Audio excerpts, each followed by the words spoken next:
tail end of his young compatriot, Anton, looking for a way around, but Axel Knockham, let's just see some of his defensive work here. DRS is being utilised successfully or not.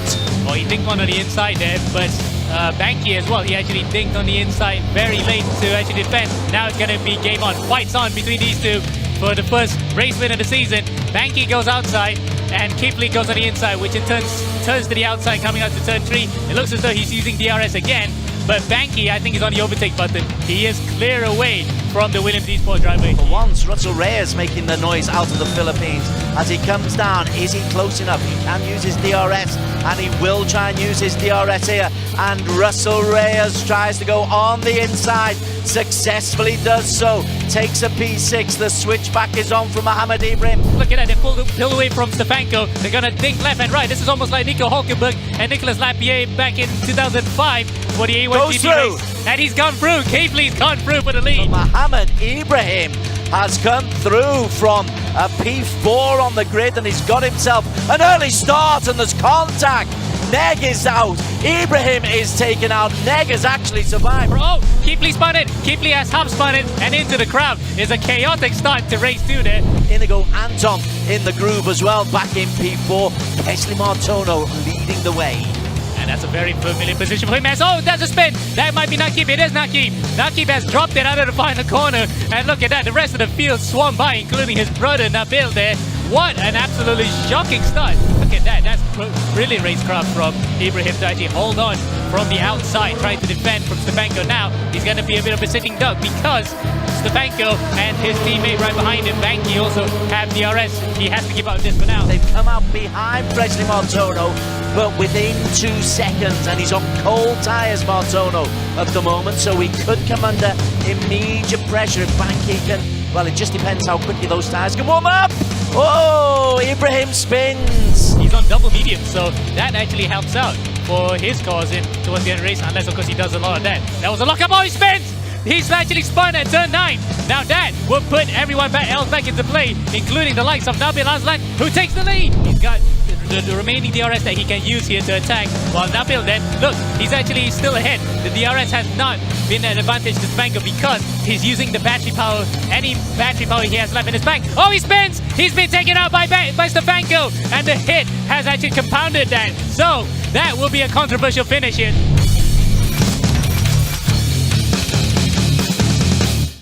And we are underway. A nice first corner. And Inigo Anton is going to win his first race.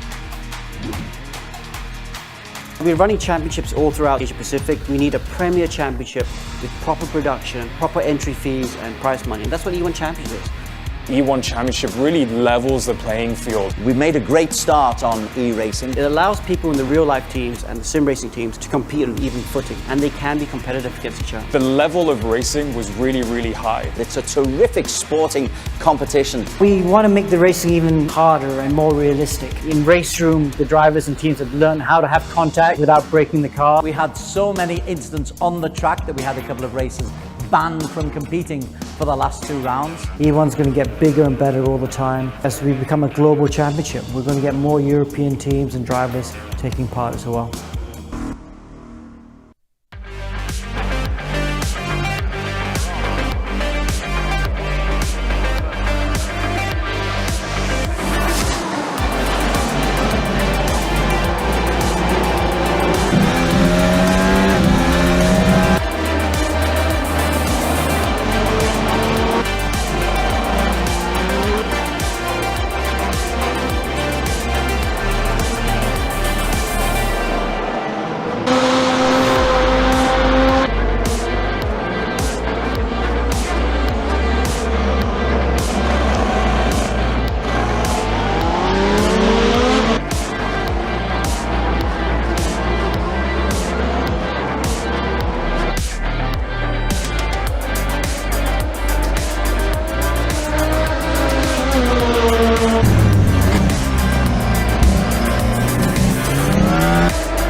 his young compatriot Anton looking for a way around, but Axel knock on. Let's just see it, some of his defensive work here. DRS is being utilised successfully or not.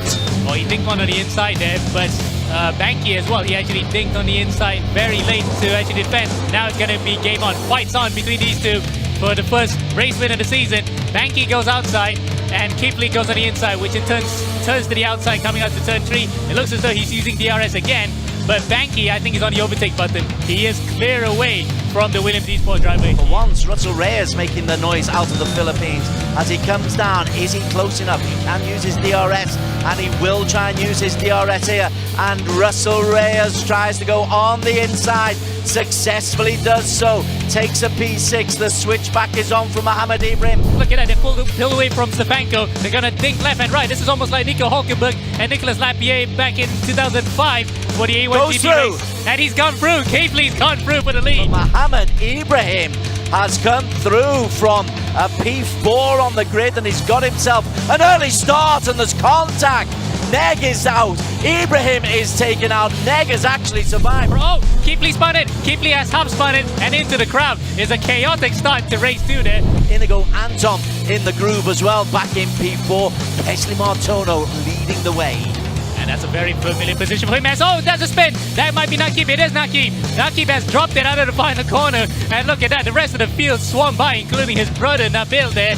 What an absolutely shocking start. Look at that. That's brilliant racecraft from Ibrahim to actually hold on from the outside, trying to defend from Stefanco. Now, he's going to be a bit of a sitting duck because Stefanco and his teammate right behind him, Banky, also have DRS. He has to give out this for now. They've come out behind Wesley Martono, but within 2 seconds, and he's on cold tyres, Martono, at the moment, so he could come under immediate pressure if Banky can. Well, it just depends how quickly those tyres can warm up. Oh, Ibrahim spins. He's on double medium, so that actually helps out for his cause in towards the end of the race, unless of course he does a lot of that. That was a lockup. Oh, he spins! He's actually spun at turn 9. Now that will put everyone else back into play, including the likes of Nabil Aslan, who takes the lead. He's got the remaining DRS that he can use here to attack, while Nabil then, look, he's actually still ahead. The DRS has not been an advantage to Stefanco because he's using the battery power, any battery power he has left in his bank. Oh, he spins! He's been taken out by Stefanco, and the hit has actually compounded that. So that will be a controversial finish here.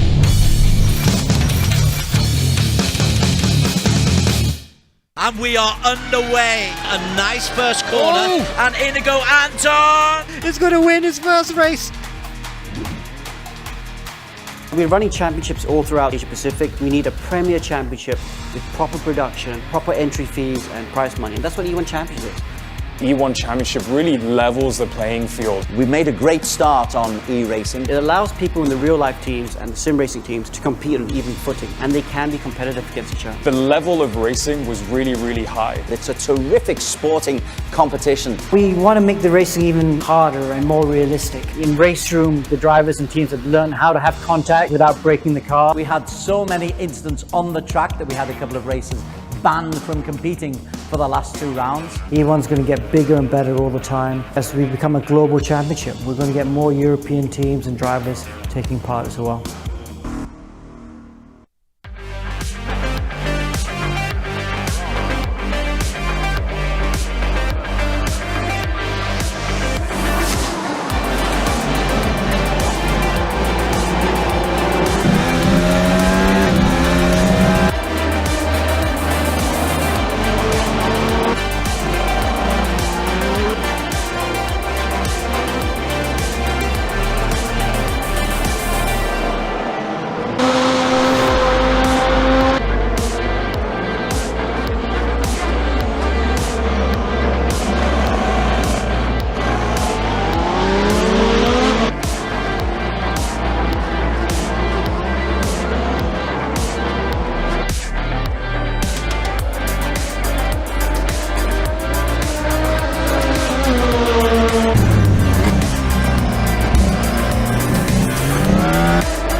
get on the tail end of his young compatriot. Anton looking for a way around, but Axel Knockham. Let's just see it, some of his defensive work here. DRS is being utilised successfully or not.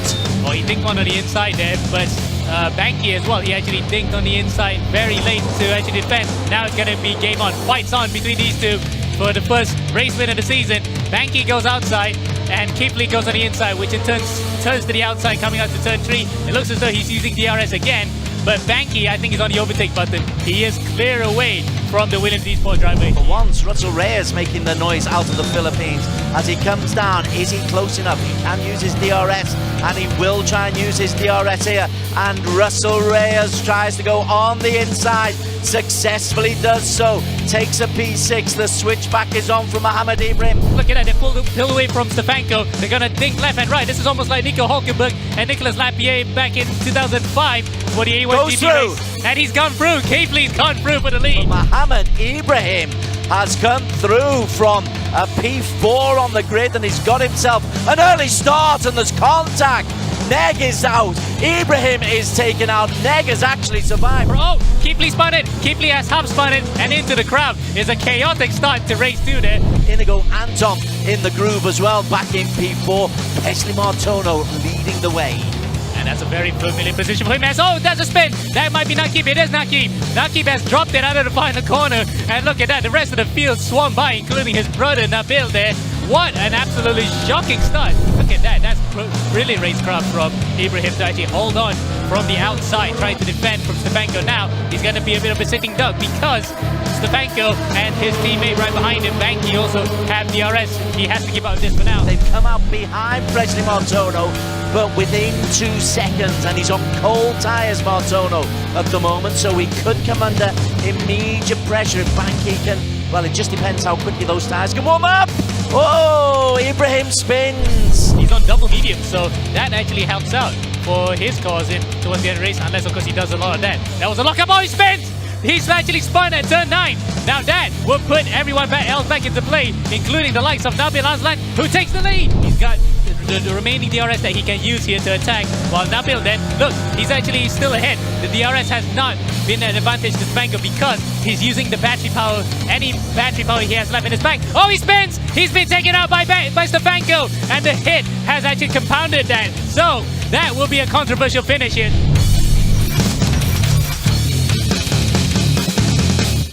And we are underway. A nice first corner. And Inigo Anton. We need a Premier Championship with proper production, proper entry fees and prize money. And that's what E1 Championship is.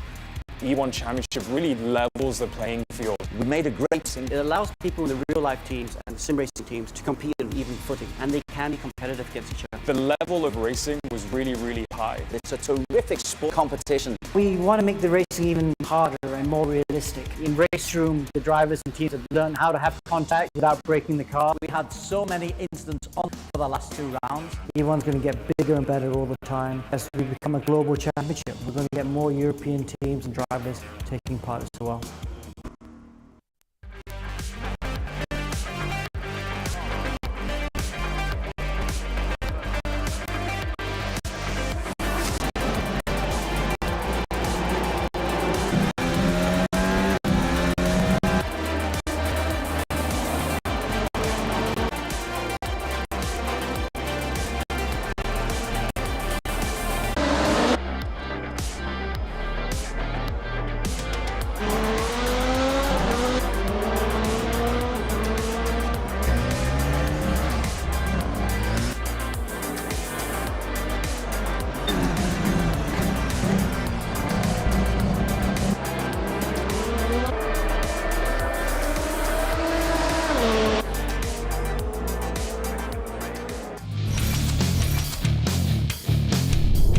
Trying to get on the tail end of his young compatriot. Anton looking for a way around, but Axel Knockham. Let's just see it, some of his defensive work here. DRS is being utilised successfully or not.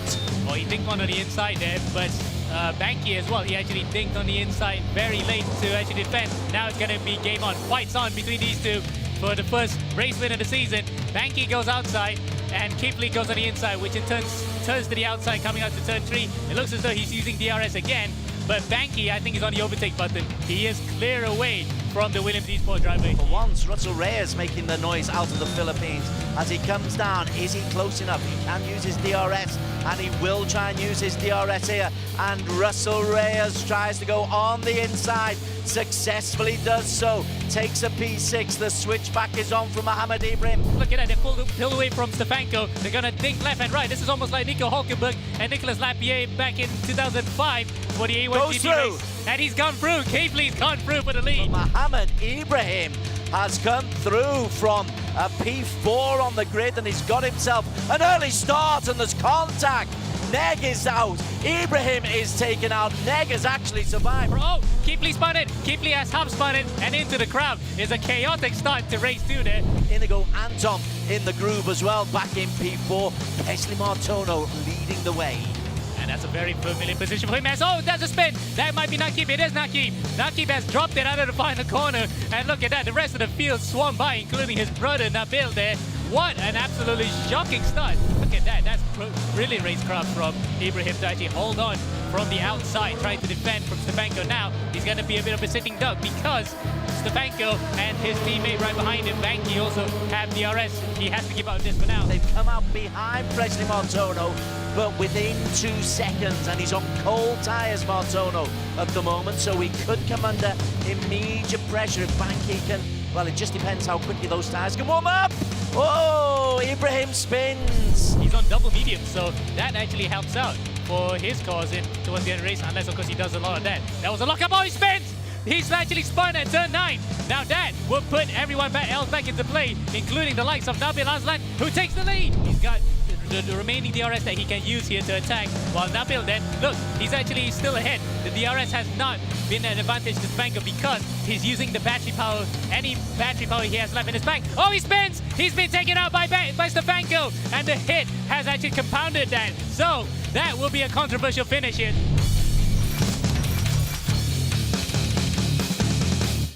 And we are underway. A nice first corner. And Inigo Anton He's going to win his first race. We're running championships all throughout Asia Pacific. We need a premier championship with proper production, proper entry fees, and prize money. And that's what E1 Championship is. E1 Championship really levels the playing field. We've made a great start on e-racing. It allows people in the real life teams and the sim racing teams to compete on an even footing, and they can be competitive against each other. The level of racing was really, really high. It's a terrific sporting competition. We want to make the racing even harder and more realistic. In race room, the drivers and teams have learned how to have contact without breaking the car. We had so many incidents on the track that we had a couple of races banned from competing for the last 2 rounds. E1's going to get bigger and better all the time. As we become a global championship, we're going to get more European teams and drivers taking part as well.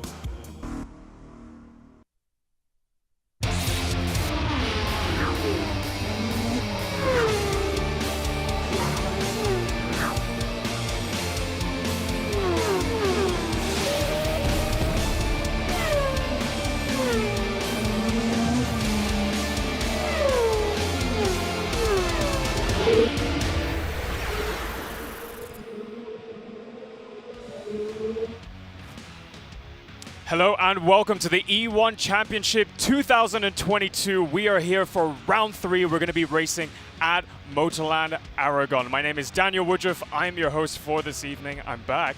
And alongside me is Alex Young, our race director. Now we have plenty of racing action coming your way, courtesy of our organizers, Axel Sports, EGG Network, and Astro, with support from MAM, the Motorsports Association of Malaysia, and Race Room. Now don't forget, you can also catch us live on Astro Arena and Suka, but if you're not on there, you can also check us out on our social media pages on Facebook and YouTube. All you have to do is type in E1 Championship. Now, if you're not watching from Malaysia, you can also catch us live from 4 other countries, including Singapore on Mio Sports 2, Vietnam on VTV Cab, Thailand on True Gaming Up, and Indonesia on TVRI Sport. Now, of course, we can't forget our fellow commentators in the commentary box, gracing us with their presence tonight. We have Des Corkill and Amir Haziq, also known as Ammo. Hello, gentlemen. Always good to be here. good to see you. Right, well, last week we had round 2 where our drivers were racing in the Netherlands on the TT Assen track, the tight and twisty circuit, where we saw the resurgence of our Asian drivers on a European track. Alex, are we going to get the same of that tonight? Well, we don't know, don't we? Do we? I mean, it's been really great. You know, round 1, we saw the Europeans dominating. Round 2, we saw the Asians strike back. What will happen now, we don't really know. I have to say, though, that especially Sem 9, they were very strong in round 2. But round 2 was fixed setup. Everyone drove the same car. We're back to an open setup now for round 3, like round 1. And that means, you know, the guys out in front are going to be tough to beat. And that guy's out in front right now, Williams Esport. That's right, exciting stuff. Well, before tonight's action, let's take a quick throwback to last week's highlights in round 2. Round 2 of the E1 Championship 2022. Nabil is now just beginning to make a move there on his brother. Teammates and brothers, but as Adam Carruthers so often points out, there's a real competitive spirit between these two. We are on board with Nabil Aslan. Nakib is the man in front of him. Let's have a look at the view that Nakib has behind of Nabil. To be fair, Nabil isn't exactly pressing too many alarm buttons for Nakib, and both are driving. Oh, he's gone off a bit there. He's gone off a bit there, so there's warning signs for Nabil himself to not really overcook it there. Kalen Chin again tries to go around the outside of Inigo Anton. Anton is just able to hold on once again. That's twice Kalen Chin got his nose in front, and Inigo's been able to claw it back. This is big pressure. Stefanco, the championship leader, down in P9, but will be looking to try to pick up at least a couple of extra points here. Yeah, Stefanco maybe. Oh, that's a bit of an accident there. A bit of an accident in front of him. That might have been Tasby holding up Banky, which in turn had a bit of a domino effect towards Stefanco. And luckily for Stefanco, it was a light hit, so there will be no damage to that front wing. So, it's a long hold. Stefanco gets off to a slowish start. And Josh Perwin has made a move. Milton has also made a move. And there's more contact behind. Again, Mohammed Ibrahim as 2 racers go flying off on the outside. Mohammed Ibrahim, he was involved as well. But Martin Stefanco, he's got himself into P2. They're now trying to get by in a second as Tasby. Oh, it's a hit! It's a big hit there. Tasby sent into the wall by Jack Keefley, and that is definitely going to be a steward's inquiry after this, Des. So Mohammed Tasby for the second race in a row loses really a big number of points. He's back on the circuit, but he's back on in P8 and will come under pressure from Presley Martono. And there you go. He's got 3 to use throughout his entire lap. This might just be make or break for Nabil's race. Oh, he's hit each other. There's contact. Nabil And he spins into the barriers and loses ground. So Nabil, in the end, picking up only 30 points, and he raced an awful lot better than that last week. The championship winner last week in round 2 was Nakib Aslan, accumulating 35 points. But you look at Ibrahim, Stefanco and Ben Spanky, all in the mid-30s. Super contested racing last week in Assen. And that in turn for the Drivers' Championship means that Martin Stefanco leads the way still by about 14 points in front of Ben Spanky, with Mohammed Ibrahim, the best of the Asians, in third, a further 14 points behind as well. So 28 points to play for between first and third. Keefley, with a rather appalling round by his standards, will be looking to make up for it here in Aragon. And fifth, Nabil Aslan, the best of the Malaysians, in front of his brother Nakib, who will be looking to have a good round here for round 3. In the Team Championships, Williams Esports leading the way with 132 points. Mumbai Falcons with Mohammed Ibrahim, the defending champion, and Ben Spanky, they've got 118. Sem9 had a really good weekend last time out. They'll be looking to build on that. 85 points there, your top 3 in the Team Championship standings. Thank you, Des. Now, Des and you, Alex, have both mentioned that Sem9 had a very strong race last week. We have a very different track layout now. Aragon, you know, flowy, fast. TT and Assen, very, very tight and twisty. Are the drivers that are fast in Sepang going to be fast tonight? We don't know, you know. It's not just it's a different track. You can overtake at this track. You know, Assen, there's a bit more pressure because it was a little bit more difficult to overtake. So drivers are taking more risks at Assen. And also, but I think the fixed setup thing is going to really, the fact that it's not fixed setup this round, that's going to play into some of the teams' hands. You know, some of the more professional teams have been at it a bit longer. teams like Mumbai Falcons and of course Williams Esport. They're going to be very strong. Well, we've got the same teams as last week, but we've had a bit of a shift in the driver lineup. And to walk us through tonight's grid, it's over to you, Des and Amo. Starting with the transfer news, Inigo Antan has moved to Team Flashwell, who'll be joined by Mohammed Tasbi, the 20-year-old Singaporean 2022 E-Racing GP Global Edition Gold Class Champion. And next up, it's Black Cars Racing, the first of the 3 real-world teams here, with Josh Perwin and Kaylin Chin. They'll be hoping to avoid inter-team war after what happened at race 2 in Assen, where Josh was flipped. They are going to be racing for the Hong Kong-based team. Safe House from Korea, they've got a debutant Arwin Tarunya, the IDMC 2019 first runner-up. He is joined by the experienced Singaporean Jin Masvilton, 25 years of age. That was another team transfer right there to keep note of. Meanwhile, Sam 9, a very dominant race 1 at Assen between Nakib and Nabil. They were 1-2, but they had a bit of a poor race too. They'll be looking forward to actually go better this time in Aragon. Apex E-Racing out of Brunei, officially represented this week by Jake 10, wearing number 88. That's lucky for some. Ben Sieg from New Zealand is designated co-driver. Apex Racing Academy, the sister team to Apex E-Racing, have Mohamed Zikri and Julian Kunze in their stable. Kunze has been bulking up most of the points for the team, but Zikri likewise has also been picking up. He'll be looking forward to a race in Aragon. From France, representing Virtual Racers TX3, Mihai Neg, the 23-year-old Romanian, who shone up well in round 1, didn't do so well in round 2. Let's see what the young Romanian can do here at in Aragon. The second of the real-world teams, Mumbai Falcons, have defending champion Mohammad Ibrahim, the firebrand of a driver, who's finally gotten his first pole position last time out, alongside him Ben Spanky, championship contender. One of the unheralded stars of this season, Russell Reyes from JMX Phantom, the Indonesian team. The 21-year-old Filipino has really shone very bright. He's alongside President Martono, who's also picked up points this year. And hailing from Grove in the UK, Williams Esports, Jack Keithley and Matt Stefanco, the 2 guys who have been the drivers to beat after round 1. Stefanco continued that trend, while Jack Keithley will be looking forward to recover after a disastrous round 2. And the EGG Network team are represented by Axel Nokom, the 10-year-old from the Philippines, E-Racing GP Global Edition 6 bronze class champion, but improving with every race. I love having him on the grid. He's my hero. He's so young. That's so good to see.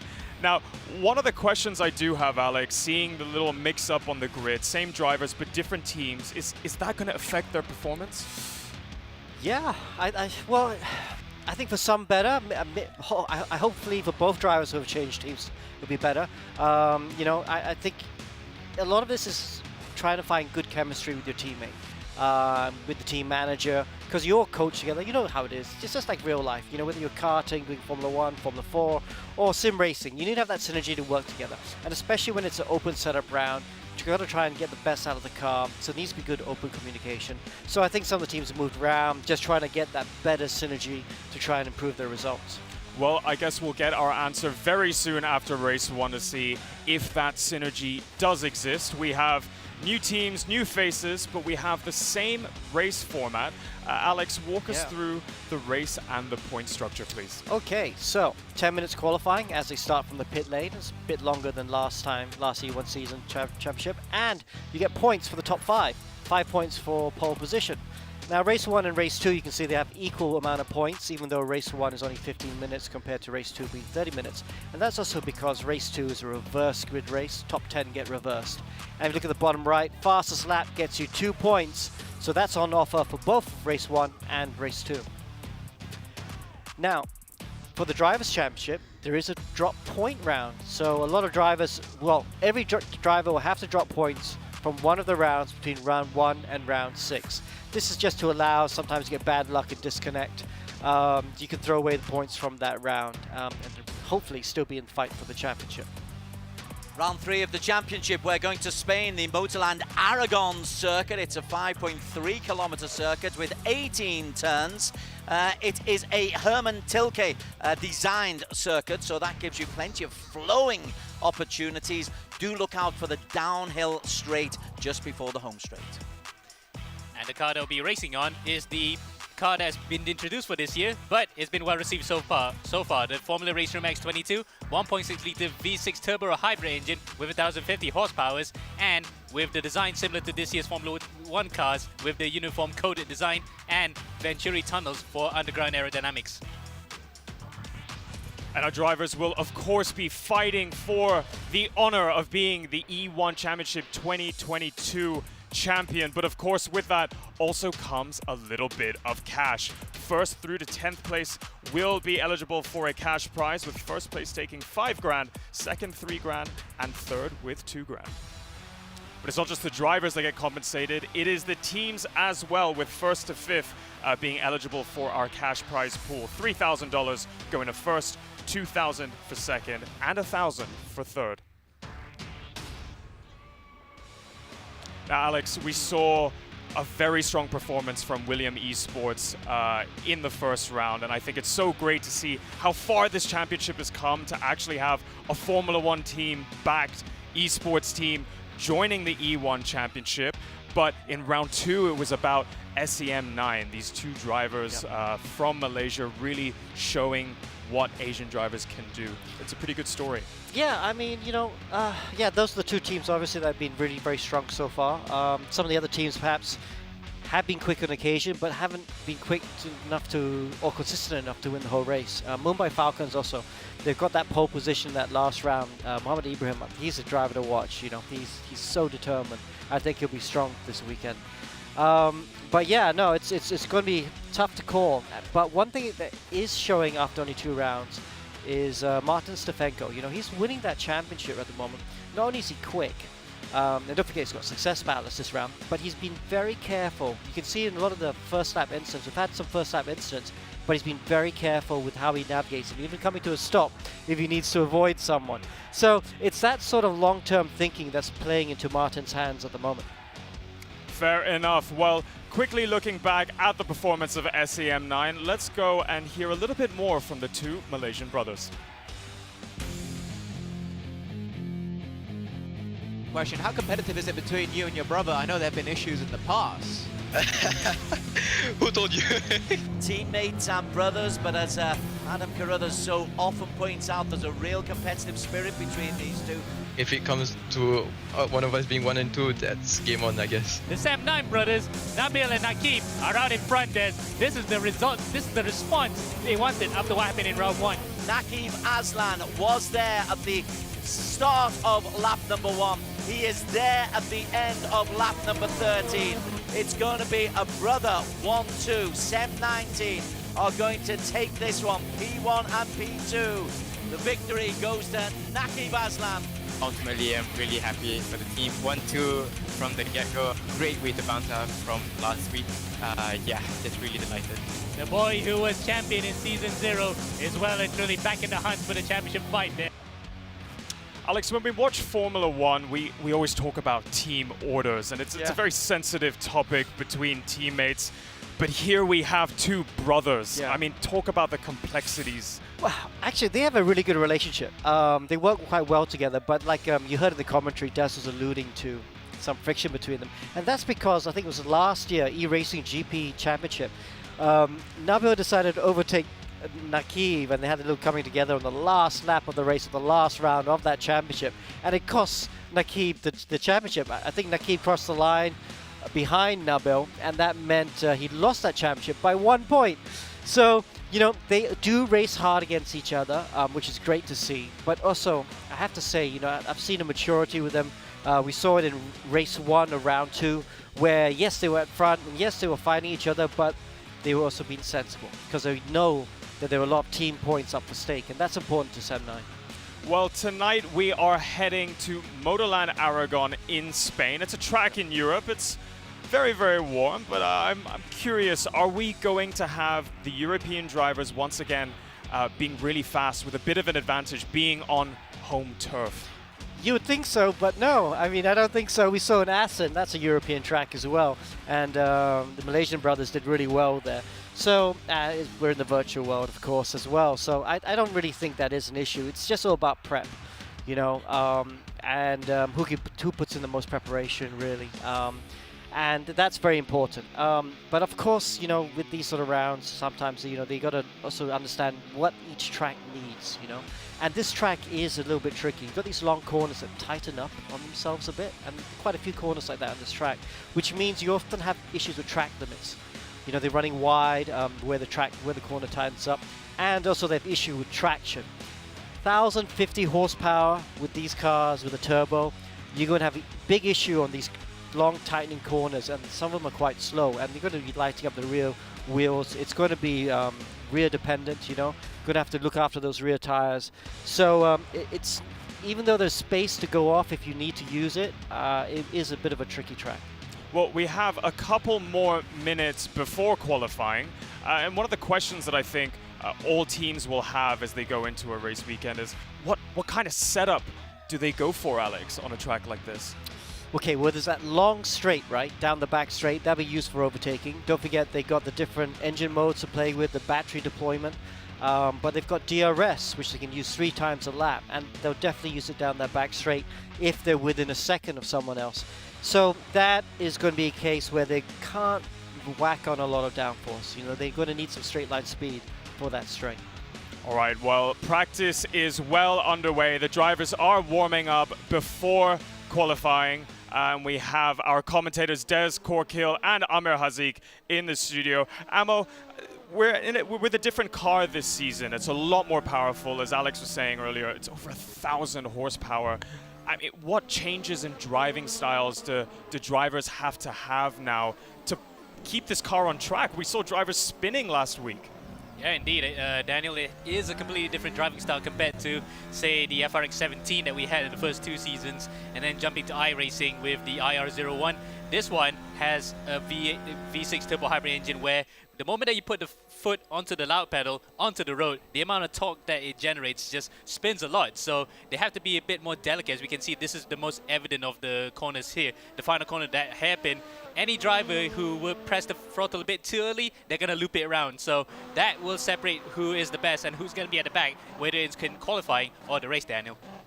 Wow. Alex, the drivers are going around right now. They're warming up. What are they looking to achieve in this session before qualifying? They'd have been doing long runs earlier on as they get used to the tyre wear. Of course, we ballot for the tyre wear. But now it's at the end of qualifying. They'll be going to do qualifying runs. And look at that. Mohammed Ibrahim's quickest. As we look at his teammate, Ben Spianchi. But Ibrahim's quickest right now. 3/10 from his teammate. So Mumbai Falcons right now, 1-2 in practice. That could bode well for qualifying. Can they repeat their pole position from the last round? All right, we got some drivers going around. Amo, do you want to take us through a lap? I think we're coming on the front straight now. Okay, certainly. So we're on board here with Inigo Anton with a brand new team for this one, although not the exact same car that he'll be driving. This is with, oh no, never mind. I think he's backed off. So we're going to have to look for another car to go for a lap around with. I think it's better we can try to find if Stefanco's on track, because he is the championship leader after all, but he's in the pits. Yep, he's in the pits, and I was thinking. So we're going to follow his teammate around, Jack Keithley here. This is a feature of the circuit that's quite nice. That's a complete brick wall there. Looks a bit like King's Landing from Game of Thrones. Literally, it's all walled up there. But it is a nice feature. It's just to make a sort of arbitrary terrain change, shall we say, to give some elevations to this track. So just keeps it, it actually makes it quite wonderful to watch, isn't it, Des? Yeah, I do like this circuit. It's very visually strong. In fact, all of the graphics are very good indeed. We haven't had a chance to go through a full lap there, so we haven't had a flying lap. Maybe when qualification comes in, we'll go a little bit onto that. But in practice, Amo, Mohammed Ibrahim, fastest. Yep, by almost 4/10 in front of Benki. At one point, it was actually Kalen Chin, so Kalen's looking good this one as well. But yes, it's looking quite ominous, isn't it, for the rest of the field? It's Mumbai Falcons fastest from the get-go. Qualification is underway. We have got 10 minutes worth of qualification. There is an out lap first, so maybe you can just talk us through a nice leisurely circuit here from Mohammed Ibrahim. Yeah, indeed. So we're coming out to turn 5 now. This presents itself as one of the key overtaking points. The circuit just tightens a bit, but if you really go into the inside, you might take it on there. Then turn 7 it just kind of reverses itself from turn 3, a bit tighter compared to that turn, but nonetheless, it's crucial to get a great exit out of there so they can set yourself up for the waterfall section, or as now it actually has an official name, Sacacorchos, which literally means the corkscrew in Spanish. So literally, that is the corkscrew, but it's the other way around compared to Laguna Seca's corkscrew. Then through Marc Marquez's turn 10, and up to 11 and 12 now. This is the final section of the circuit where, again, the traction-heavy areas here is what makes your lap time. So you do not want to wheel spin too much out of here. You got to manage your boost. You got to manage your MGU unit to actually just not get that wheel speed. You just want to control it out of there and onto this back straight, where it's crucial that once you're on the DRS, you can actually get up to the final corner here with some of these drivers hoping it could get a fast time, Des. Okay, Mohammed Ibrahim just coming towards the end. He's coming around 16 and 17, which is the hairpin at the end of the penultimate straight, coming into the home straight now. That little King, the left-hander. So there is Mohammed Ibrahim. In practice, he was fastest, but that's his out lap here. It was a pretty decent out lap. Let's see, well, we won't stay with him just for now. Let's go on to the overall championship lead. Yes, we will stay with Ibrahim, because it looks like he's pretty focused at the moment. Indeed, in fact, that he wants to go for 2 straight pole positions now, given the fact that he did take that one last time out in Assen with championship leader Stefanco in 4th place. So that's the first time he's been knocked off his perch. And fast through Sector 1. Yep, because he's the first guy to break through the timing beam. So for the time being, at least, he goes purple. It is still a quick time, though. As they come down the hill, he's got a little bit of wheel spin there, having to work hard. Little grimace bottom right. I'm loving the zoom pictures that we have of the races. You can see how much focus and concentration they do put into it as he goes over the brow of the hill and then round onto the left-right. And there is that wall that you like so much into the latter stage of this lap. What is he? His second split time is going to be interesting. He's actually gone off, so he is actually going to scuff this particular lap. Look, he has his hands in gesticulation. Probably he's not happy with himself that time because no one else was in front of him. As meanwhile, look, we got 2 of the top teams here right now chasing after each other. Williams Esports following the back of Mumbai Falcons, so 2 real-world teams here shadowing each other, with Jack Kifley looking as though he's going to set the barometer for the rest of the field to catch. At the moment, again, he's fastest through both Sector 1 and Sector 2. The purple down below as he comes into the home straight. There's still a ton of time left to go, but the early pole setter is going to be Jack Keithley, a time of 1:28.3. Stefanco goes quicker, 300ths quicker. Stefanco is the new man in charge of pole position, and Stefanco's consistency, Ammo, throughout has been excellent. Let's see if Nakib can build on last week's championship win, or round win, where he was the best racer out there. And we'll try to improve his best season starting position so far, which is of 5th place. That was at Assen, of course, and went on to take the win. Now he's coming up to the brow, to the start-finish line. This looks good, but may not be good enough to break into the top 5. In fact, yep, he is 6th fastest for the time being. Mohammed Ibrahim quite a long way down as well. He's a full 2 seconds off the pace set by Kalen Chin. Black Arts Racing, Kalen Chin. Well, he showed little hints of coming back to form last week, did young Kalen.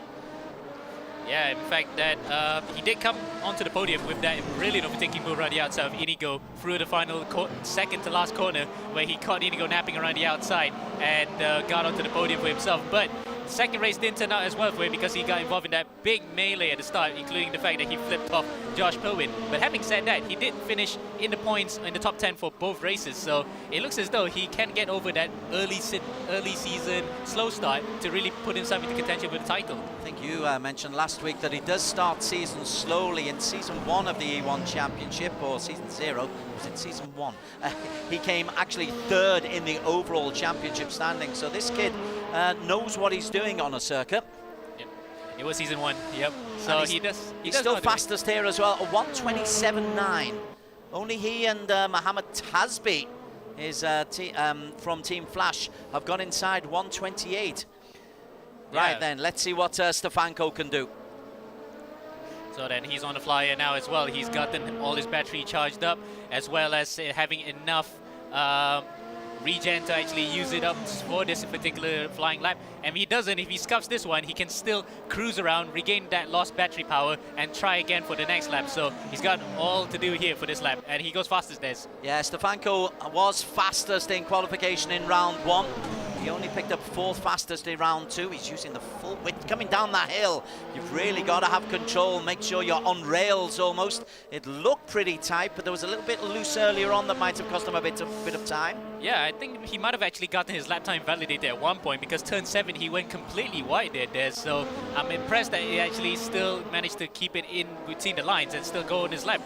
His current time is a 1:28.3. His split time is still going. Let's see where he is at the end of sector 2 as they start the long downhill.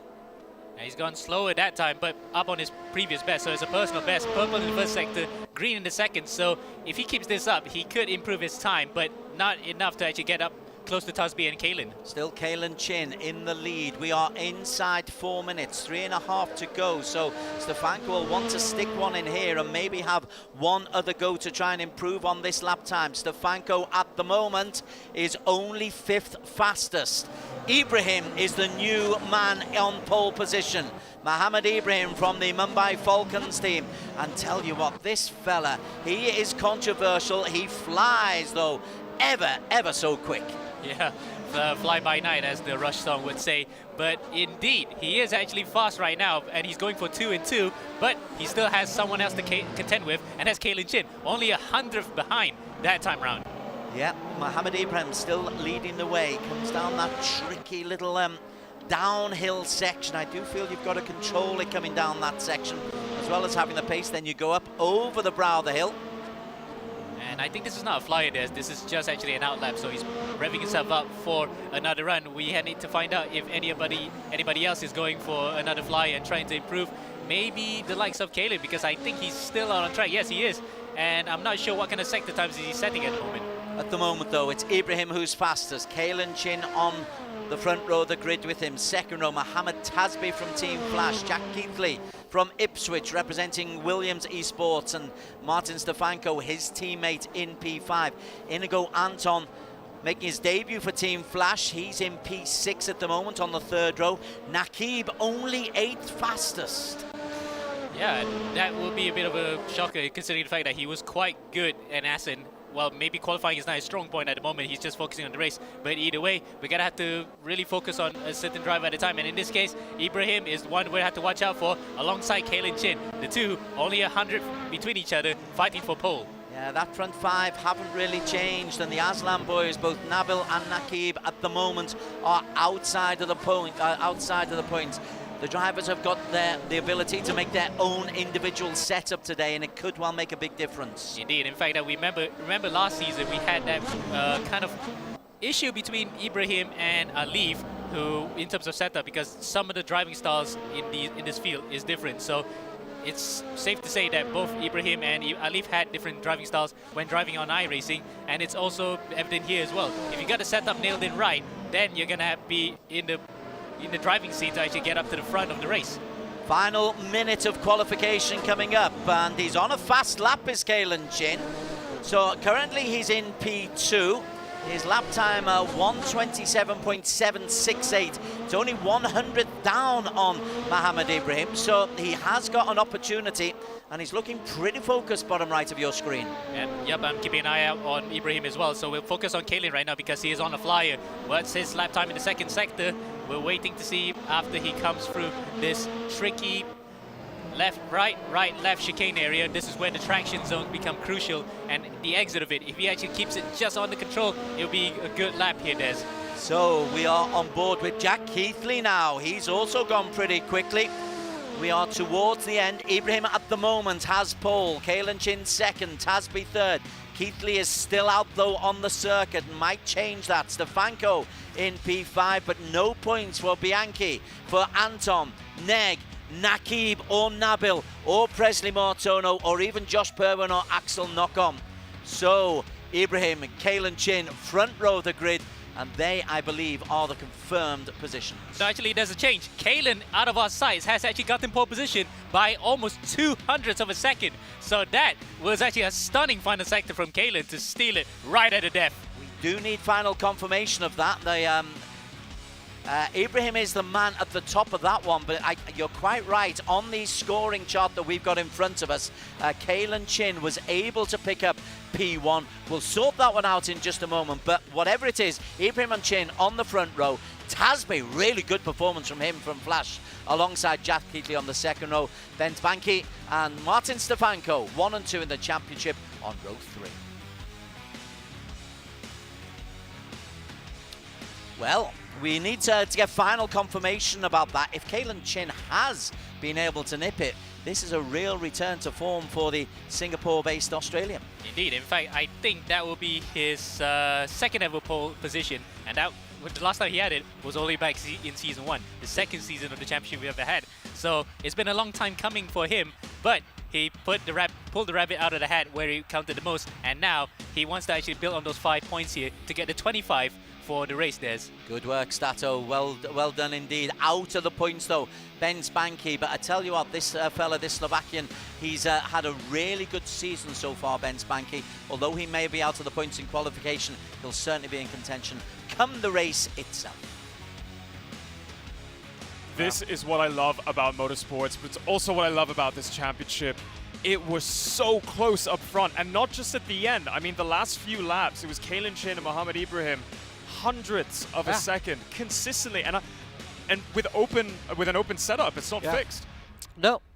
Good job. Let's speak to Kalen right now. Kalen, we think you're on pole. Our timing screen, one timing screen has you at second, and another timing screen has you on pole. What do you think you did? Well, my race room says I'm on pole. I timed it absolutely perfect. I crossed the line with like, I think half a second left. Wow, congratulations. Yeah. We're going to presume that that's what's happened. You're on pole. Talk us through the lap though, because you left it really late, like you said. The first lap I did, the second lap I mean, I made a very big mistake in the middle sector. And as soon as I saw Abraham's lap, like only a couple hundreds quicker, I was like, okay, I know I can fight for pole. And it was so tight on time. I made no mistakes that lap and managed to get the pole. I'm so happy about it. Wow. Okay, congratulations. Really super job. Yeah, 100%. And Kalen, whether or not you start on pole, how important do you think it is to start on pole at this track? Well, this track, there's a very long straight on the last sector, so no matter if you're first or second, the DRS is going to be a very big factor for the race. And so even if I'm not on pole, you know, I still can have DRS on evening. So sounds like you're going to have to do a strategic race then. But good luck for that, and all the best. Thank you. All right, I'm sure we got time for another interview soon, but just quickly, I know we always ask the drivers for what they're going to do, but Alex, what tire strategy would you do? Oh, it's ×2 tire wear for race 1 or ×3 tire wear for race 1? ×2 tire. So I think they'll be running the medium tire. I don't think anyone can run the softs for the full 15 minutes. Well, we shall soon see. Actually, but let's speak to the guy second on the grid, Mohamed Ibrahim. Good job following up pole position in round 2, and only just got pipped in the end. Thankful for P2, but it was an awful lap for me. I lost around half a second on my lap. So in practice, I did a 0.2. Wow. So I only did a 0.7 in quali. Well, that's good then. That must put you must feel quite confident coming in for the race then. Yeah, hopefully it can be a clean race and I can bring the car home as safely as possible. And just very, very quickly, where did you lose that lap time? The problem actually was the first lap I made a big mistake, so I had to drive the second lap conservatively, and then the third lap I got traffic. So. All right, well, excited to see what you can pull out of the bag in race 1. Best of luck. Good luck. Yep, thank you guys. All right, well, that is it for qualifying. We'll have the official qualifying results coming your way very, very shortly. But first, we have a very short commercial break. Don't go anywhere. We've got race 1 coming to you soon.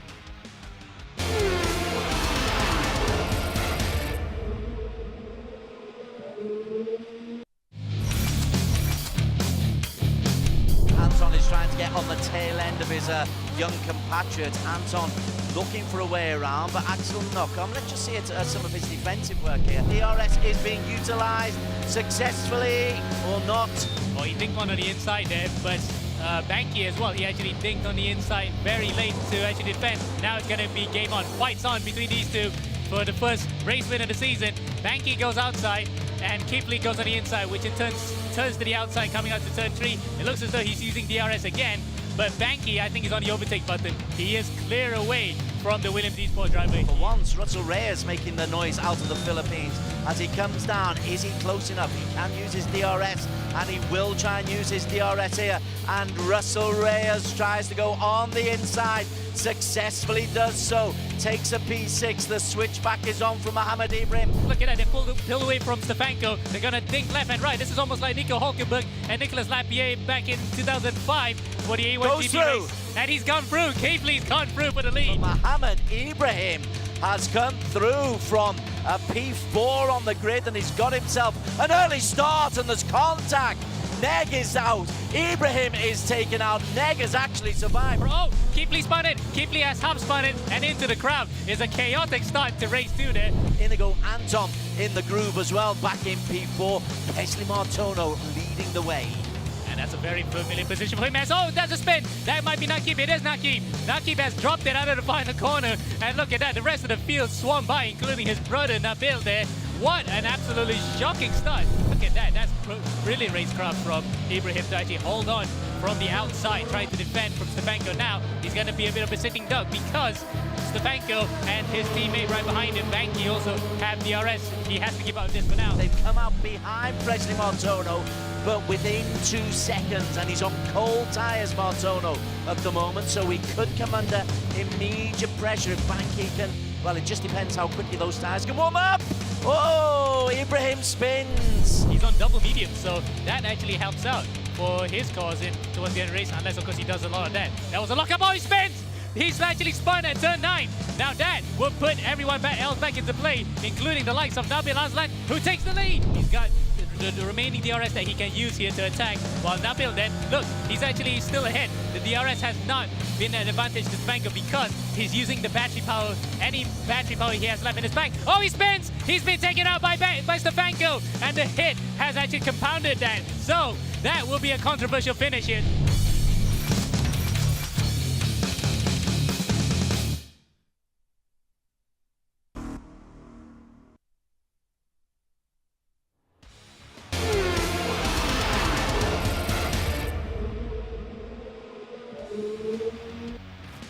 Hello and welcome back to the E1 Championship 2022. We're here for round 3 at Motorland Aragón. For those of you who have missed the earlier part of the show, we've just wrapped up qualifying and we have the official results coming to you soon. We've got plenty of racing action tonight, organized by Axel Sports, EGG Network, and Astro, with support from MAM, the Motorsports Association of Malaysia, and Raceroom. Don't forget to catch the show live here on Astro Arena and Suka. We're also broadcasting live on social media, so share all of our links on Facebook and on YouTube. Just type in E1 Championship and you'll find us. And if you're in any of our neighboring countries, Singapore, you can watch us on Mio Sports 2, Vietnam, VTV Cab, Thailand on True Gaming Up, and on TV RI Sport in Indonesia. Now, we had a little bit of a throw up in terms of who got pole position, but Des and Amo, I think we have our final qualifying results.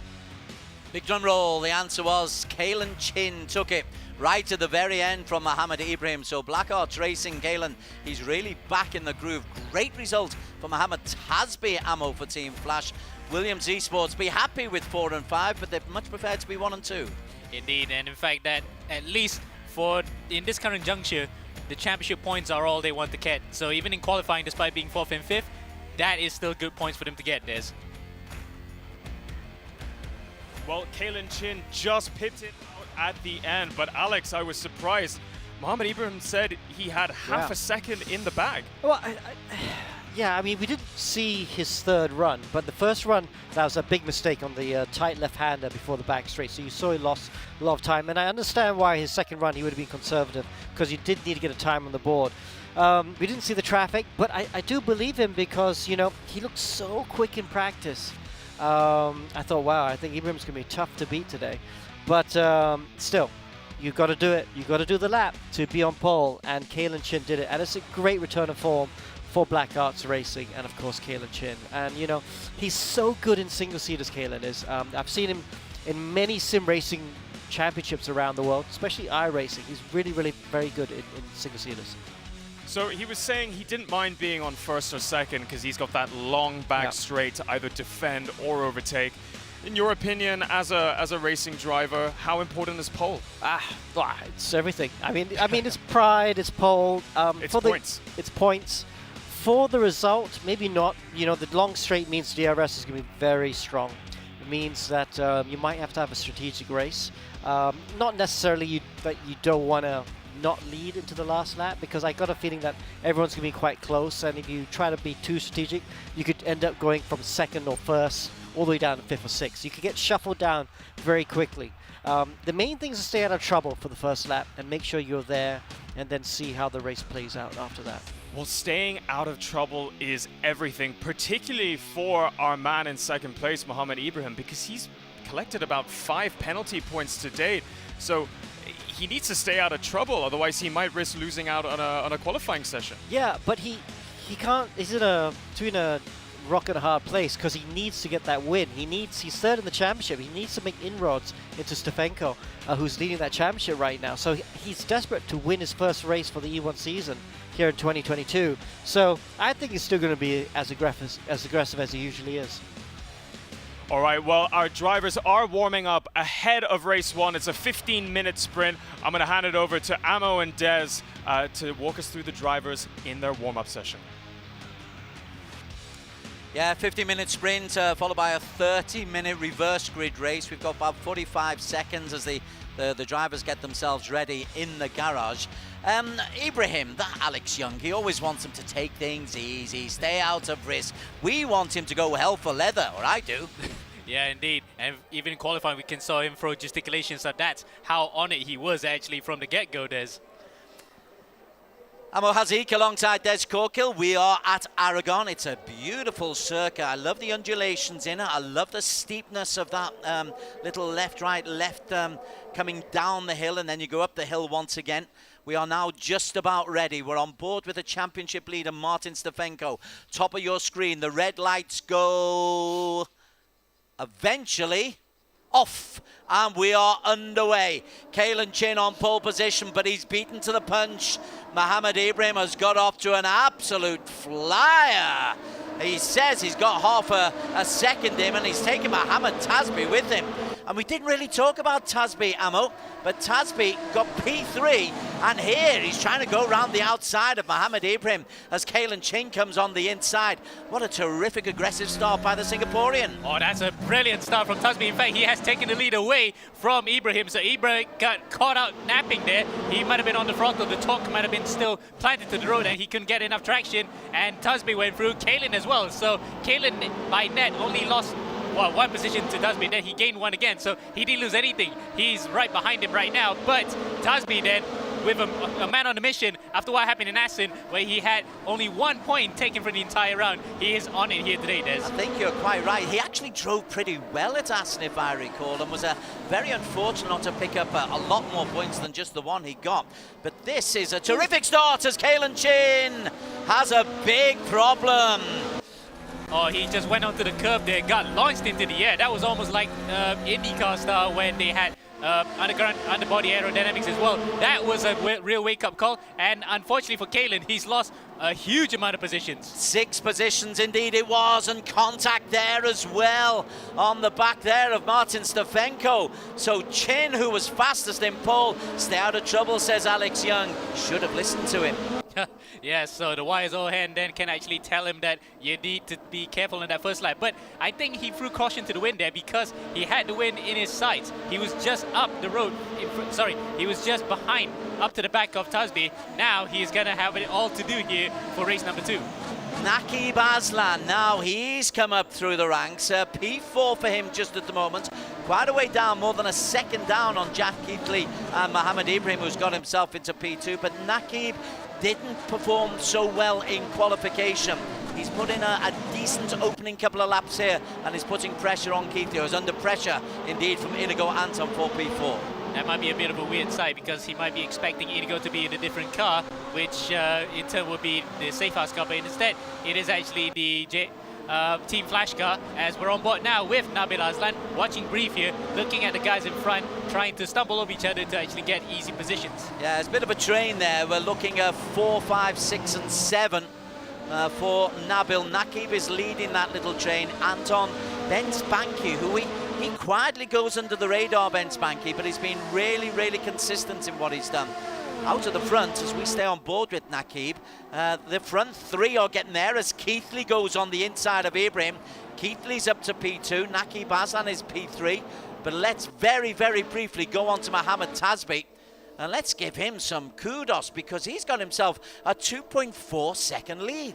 He's cleared the DRS zone there, and that is what he wants. And again, this guy, he drove very well at Aston. He could have actually had a double podium had he been more consistent or he'd been more circumspect. But unfortunately, the first one, it was a spin out of his own volition. And then the second one, he had a collision with Jack Keithley. So unfortunate for him to only get 1 point out of that entire round. So really then, he wants to actually score as much as possible so he can consider that as his drop round. Going behind them, Mohamed Ibrahim has got Jack Keithley that close for company.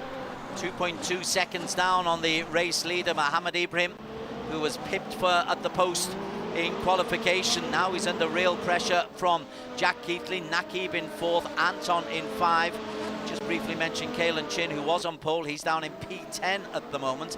But this is Mohamed Ibrahim. We were talking about him having penalty points, but he picked all those penalty points up in round 1. He was clean as a whistle last time. Maybe he's turning good. Yeah, he's probably turning over a new leaf on this one in terms of trying to control the aggression if he was to go for his 2nd championship in the E1 Championship. But at the moment, at least, that will be at the back of his mind. He's going to have to deal with Jack Keithley here in the DRS. Nope, no way over through just yet, but Keithley will get DRS next time by as well. Okay, let's see where we are for Mohamed Tasbi. He was able to stay out of DRS range at the end of lap 2, and at the start of lap 4, he has got a 2-second advantage. This is really good. He's just posted a 1:30.6, so he lost 2/10 to Mohamed Ibrahim, but he has been able to maintain that advantage that he's got. He's got clear track in front of him, and he's got 10 minutes to survive. Indeed, but in this case, 10 minutes to survive may not be such a thing for him, but for the others, for the likes of Presi Matone and Mohamed Zikri, they're both out of it already. They both sustained critical damage in collisions that were unfortunately outside of our cameras, but in this case then, Tasbi has clear road ahead. It's just between him and the car and not making a mistake. Let's have a look at the man who was on pole position, desperately trying to get back into it. Kalen Chin right on the tail there of Jin Masvilton. Kalen Chin is working very, very hard, but he's only got himself up into P8 at the moment. Moving away, missed an opportunity. Mohamed Ibrahim has been overtaken by Jack Keithley, and DRS will come into play on the long straights here. Indeed, and it will play into Keithley's hands because he has the DRS. Look, bang on cue. He's going to just ease away from Ibrahim on the back straight, unless Ibrahim also gets up to the back of his rear wing to get a bit of slipstream. But it looks as though Keithley has timed it well and has gotten second position away from him. Now he wants to set his sights on 1st place. Yeah, we are on the tail end of lap number 4. There's Ibrahim coming in very, very fast on the tail end of Jack Keithley. Tasbi has gone through and extended his lead, Mohamed Tasbi. This is P2. Ibrahim is close enough. He has got DRS advantage over Jack Keithley for this. But while these two are racing, Ammo, this is great news for Mohamed Tasbi, the race leader. Indeed. In fact, he is still pulling away here. So while these guys are going at it hammer and tongs, he's actually just easing bit by bit, lap by lap, when these guys are battling. And all the while then, it also brings Inigo Anton behind Ibrahim into play as well. So it could be a 3-way DRS train and a scrap for the 2 positions on the rostrum. Further down, Nakib Aslan has had a bit of a nightmare. Nakib, P11. He's got Nabil behind him and young Axel Knockom. Axel is P13 at the moment, 10-year-old who's getting tons of support on our Facebook pages. Oh. Let's go on board with Axel. Sorry, fella, went on board exactly the wrong time. And he took out Nabil as well for good measure. So that is actually a rather weird way to have a crash. He was actually spinning around. Nabil was just minding his own business, going through the corkscrew, and just got clattered out of the way. So really then, it was Axel's mistake. He was already spinning, but Nabil was just a bystander there. Okay, we've got to go on to the championship leader, Martin Stefanco. Williams Esports, P9 only for Stefanco. Again, he's been super consistent so far this season. At the moment, though, only P9, and that's Jin Masvilton. He's got ahead of him, so he's going to have to work hard to get into the top 8. Yeah, in fact, the worst part is he actually got barged out of the way in the final corner in that first lap by Kalen Chin. So out of that, he tried to actually recover, but due to the the high torque at low speeds, the wheel spin was just too much. He couldn't recover it, and he got swamped by the field. So that's why at one point he dropped to P13 there. So it's been a recovery job from Stefanco for this race. But if he stays where he is now, he might just be close to the sharp end for race number 2 and a shot of getting his 3rd win of the season. We're just over halfway through the race. This is the battle for P4. Benz Bianchi, who has been consistent throughout this season. 30-odd points on each of the 2 rounds so far. Here he is in P4, but he's got Inigo Anton from Team Flash and the mightily impressive Russell Reyes from the Philippines, from the JMX Phantom team. He's got them for very close company. Indeed, and the fact that Banky has actually gotten through Inigo, but despite that, Inigo actually has the DRS on this time, so he might just try his luck on the back straight. He used it a bit too early there, I think, because after that he only has 1 try left. He did think about going through the next lap with at least 4 uses of the DRS in essence, so really then he's going to have to fend off he has to fend off Russell, if anything, for 5th place. Yeah, Russell Reyes has made his move there. There is Russell Reyes. Just look on the inside of Inigo Anton, the Team Flash racer. Reyes tries to go on the inside of both of them, and he's made that move. Has he been able to make it stick? Well, he's got through Anton, but he hasn't been able to get the better of Benz Banky. That was terrific from Russell Reyes, bottom left of your screen. And that brings Stefanco into play as well, I think. No, in fact, it's Kalen into play. Kalen has DRS, Russell has DRS, and they all go through on a hapless Benz Banky. Banky then has to troll through this entire lap without DRS, so he might lose not just 1 position, he might lose a lot of it. Well, this is exactly what Alex Young was talking about. Could it be strategic? Benky, I think he was just caught cold by all the racing going on behind him. He's just got to somehow stay close to those 3 as the Mumbai Falcons racer. Russell Reyes is also in there.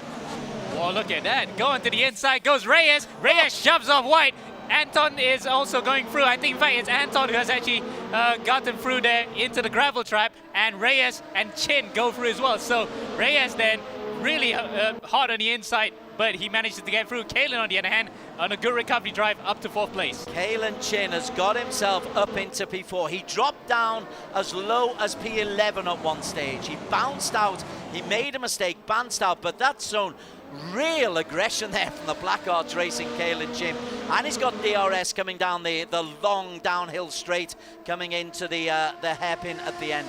P4 for Kalen Chin, good result, inside 5 minutes to race. Well, he'll be a bit miffed though about that first lap mistake, we can safely say, because he hit that sausage curb 1 time too hard, flew into the gravel trap and just lost a whole load of positions. Now it's just been a recovery drive, so unfortunately for him, 4th is the best he could muster up for this race at least. These guys are 5 seconds down on Mohammed Ibrahim, who's in P3.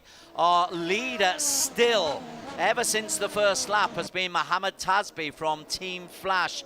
They seem to have got their setup right, because Inigo Anton was also pretty close to doing things well, but we've not given Tasbi the TLC he's really deserved at the moment.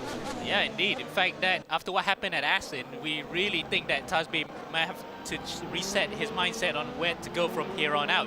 He just wants to get the results in, and judging from how it has played out so far, yeah, Sepang is his best round in round 1, but really then he just wants to get on with the job and try to recover as many points as possible. Let's have a look at a big battle here between Russell Reyes, Benz Bianchi, Martin Stefanco. This is the battle for P5. We'll go back to the top of the pile in just a moment. Stefanco is at the tail of that queue. Seeing Stefanco down in P7. Well, he's got himself ahead of Inigo Anton from Team Flash, but Stefanco is looking in on Banky and Reyes and Kalen Chin. If we ever have a word with Stefanco in the interviews, he might just have an articulate report on what happened in the first race, because remember, the times that we've interviewed him, he really is detailed. So like that, he's very articulate and very attentive to what happens in his race. But this one, I think he might get for a similar reason. He just got barged out of the way in that first lap and has been chasing shadows since. Well, that is Ben Spanky and Martin Stefanco. Interesting to see what work Kalen Chin has got to do. We are 2:30 to go. Kalen Chin is under pressure from Russell Reyes, who to me has been standout the most improved racer in e-racing that I've seen in this E1 Championship. Well, it's his debut in the E1 Championship this particular instance, but yes, we've seen him in other championships outside of here. So Reyes then, he proves that he can drive anything. He can drive GTs, he can drive touring cars, and now he can prove that he could drive a high-powered single-seater. And looks as though might be one of the standout rookies for the season, we can safely say. Kalen Chin, though, is looking to hold on with 2 minutes to go. Got to go back to the front where Mohamed Tasbi. This has been excellent, but the gap is only 1 second. And there will be another lap, at least one more lap after this. Possibly 2 if he goes a little bit too quickly. What are they lapping up? They're lapping at 1:30. So it's 14 seconds left. Tasby's lead is 1.2 seconds as he comes down to the hairpin at the tail end. Jack Keithley is the man who's desperately trying to close in to give himself half a chance. Okay, so they will be going on to the last lap here. And he has to look out behind him now because Keithley is within that DRS range, including also Ibrahim. So if Ibrahim actually stays within 1 second behind Keithley, all 3 of these guys would be within earshot. I'm not sure Keithley got close enough, you know. I think he was just outside the 1 second. We will very, very quickly find out because the Williams racer, Jack Keithley, who's amongst the championship leaders and the Williams team are leading the way. He's got to make his move on this lap and certainly hold off Mohamed Ibrahim, otherwise the race win will be going to Mohamed Tasbi. Yeah, if Tasbi would be a good return for him to get his first win here in this season, and in terms of overall first ever, I think. First ever, yeah, it is his first ever win. So what a way to recover after a torrent round. Yeah, and he's looking pretty calm, is Mohamed Tasbi. It looks like he's got the setup pretty much sorted, going up over the brow of the hill. The lead is 1.25 seconds. He's just got to make sure he negotiates his way nice and safely home. Very, very briefly, cutting away just for a second. Russell Reyes leads a chain of Kalen Chin, Ben Bianchi and Martin Stefanco. That is going to be a battle royale for P4. Let's go back to our race leader though. This is Mohamed Tasbi. Comes down into the hairpin. Mohamed Tasbi is going to take this victory ahead of Jack Keithley and Mohamed Ibrahim in P3. Barring a catastrophe now, Mohamed Tasbi, 14 Flash for Singapore, is going to take his first victory. There he is, a big smile on the face of Mohamed Tasbi, head of Keithley and Ibrahim. Right, the battle for P4. Kalen Chin got ahead of Russell Reyes, and Stefanco got ahead of Banki. So that is 4, 5, 6, and 7. Inigo Anton is in P8. We'll no doubt talk to them, but the story, Amo Hazik, is this fella, Mohamed Tasbi. Well, Des, he looks as though he's more relieved than overjoyed, if anything, because after that last round in Acid, it's just for him to get the monkey off his back. Now he can focus on trying to get back into the championship hunt. Kalen Chin recovering from pole, crashing out. He got himself a P4. Russell Reyes again, another P5 for him. Stefanco will pick up 9 useful points in his championship charge. But Mohamed Tasbi, we don't mention him. Even though his brother's not here, we're still thinking of his brother, who's on a scholarship over the United States, Alif Hamilton. But Mohamed Tasbi, he takes the victory, as well as taking 3rd place in qualification, and we didn't even bother to follow him on his flying lap. Indeed, so in this case, I think Alif will be looking on in pride from Muncie, Indiana, where his brother has finally stepped up to the plate and gotten the results that he needed. Jack Keithley picking up P2. Little show of hands for Axel Knockham, who's still picking up some terrific comments on the Facebook page that you can follow for the E1 Championship. We'll just stick with these until the final result comes through, and here it is, it has come through. Fastest lap going to Mohamed Ibrahim, so that's a bonus for him. But Tasbi takes the victory and 25 points for Team Flash. Jack Keithley for Williams Esports ahead of Ibrahim. Kalen Chin, well, that was an interesting day for Kalen Chin. Russell Reyes, the JMX Phantom racer, continues to impress. Stefanco, Banky, Inigo, Anton for Team Flash, actually it says safe house there. Masvilton in P9. Naki Baslam, frustrating P10 for him. Neg in 11, Josh Perwin hasn't really bothered the leaderboard so far, ahead of Nabil. Axel Knock-on picking up points for Team EGG. And Arwin Tarunya on his debut for the season, picking up 1 point for P50. Well, Mohamed Ibrahim said that he had more time in the bag. He did, but just a little bit scrappy. Wow, Ibrahim, no pace in that race, but we have to talk about Tasby. Fantastic to see him pick up his first win in E1 Championship. You know, he's always been the younger brother of Season 1 champion, Muhammad Ali. Maybe a little bit in the shadow, but definitely out of the shadows now. What a great drive. Tasby, I have to congratulate you. Fantastic job. So pleased for you. Was it as easy as it looked, or was it tough? Because it actually looked a bit tough as well. Definitely was very tough. Yeah, it was quite hard. I think after Kalen had a mistake, I saw the 1 second gap and decided to just deploy all my battery and get that DRS gap. And once it was at 2 seconds, I know Keith Lee is quite quick and he would gain a bit of time on me. But yeah, I just saved a bit of ERS and luckily it was just enough at the end. I think it was like 1.02 seconds on when we crossed the final lap. Yeah, that's right. It was very, very close on the line. And I think towards the end, Keith Lee was actually catching about 3/10 a lap. Where do you think that time is for you to extract in the next race? I think it's just the battery consumption. I was saving up like so much. On my last lap, I had full tank of battery just in case that he did have DRS. I would have maximum attack and try to defend my position. So maybe it's true that. But yeah, overall the car felt quite good. And yeah, it just happened. And yeah, happy. All right, well, reverse grid in race 2. Best of luck. Looking forward to seeing you carve through the field. Congratulations. Thank you. Well done. Bye-bye. So, and Team Flash, don't forget they are the reigning team's champion, drivers champion from last year. For them to get the first win as well, fantastic. 100%. I love how calm, cool, collected he is, despite all of that pressure from Keith Lee. But we have another driver on the line. Let's speak to Mr. Keith Lee. You looked very strong at the end. I'm sure you were wishing for one extra lap. I think that means you bode very, very well for race 2, where there's a longer stint. Yeah, we made our car pretty much solely for race. We only worked on the quali car for maybe a day. So I knew we had a strong race car, but until you go up against opposition, you have no idea what it's going to be like. But I'm pretty happy compared to everyone else how we got it. Even though me and Martin got weight, we seem very capable of pulling out some very good speed with the race car. So I'm happy for that, and I'm really looking forward to the second race. Well, so are we. It's a reverse grid. Best of luck. Keep it clean, and see you on track. Well done. Thank you very much. Enjoy the show, everyone. All right, so that is race 1 wrapped up. We have the official results for race 1 coming to you very soon. We have race 2, 30-minute reverse grid. We're going to get our fast drivers carving through the field. All of that action coming your way right after this break.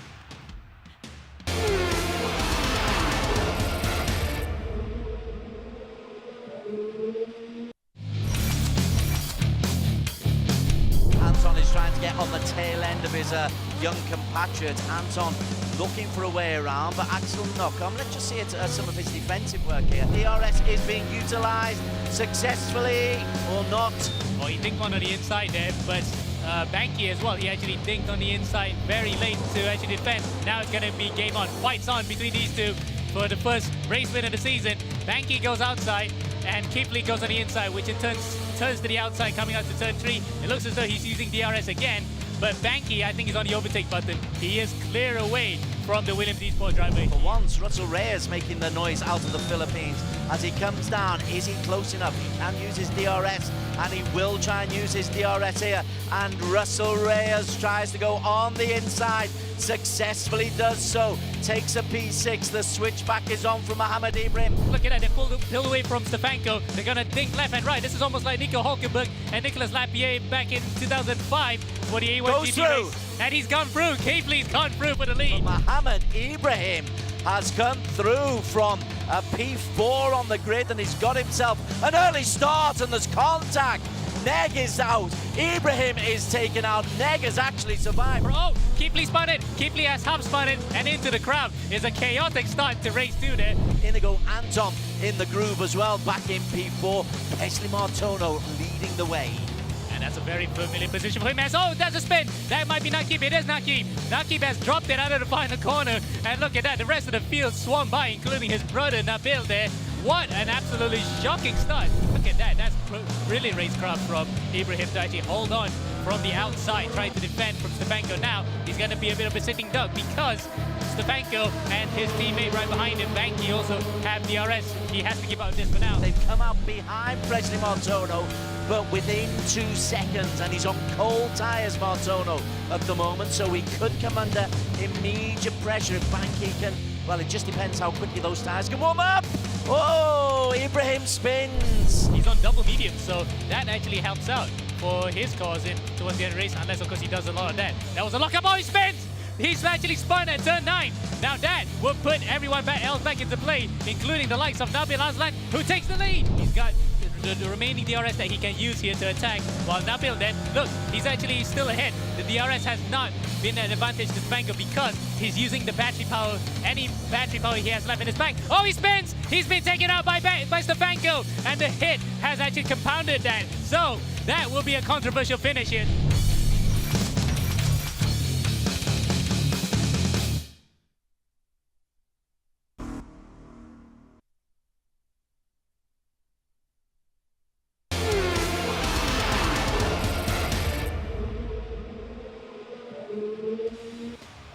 Hello and welcome back to the E1 Championship 2022 Round 3. We're here in Spain, Motorland Aragón, an excellent track. We've had really close qualifying. We've had an even closer race 1, and we'll have those results over to you very, very soon as we get prepared for race 2. All of the action brought to you by our organizers, Axel Sports, EGG Network, and Astro, with support from the Motorsports Association of Malaysia, MAM, as well as Race Room. Don't forget to catch us live every Wednesday at 9 p.m. on Astro Arena and Suka, or on social media where you can share all of our links on Facebook and YouTube, by searching the E1 Championship. For those of us that are watching from Singapore on Mio Sports 2, Vietnam, VTV Cab, Thailand on True Gaming Up, and Indonesia on TVRI Sport. Welcome. We have the Race 1 highlights coming to you with Des and Ammo.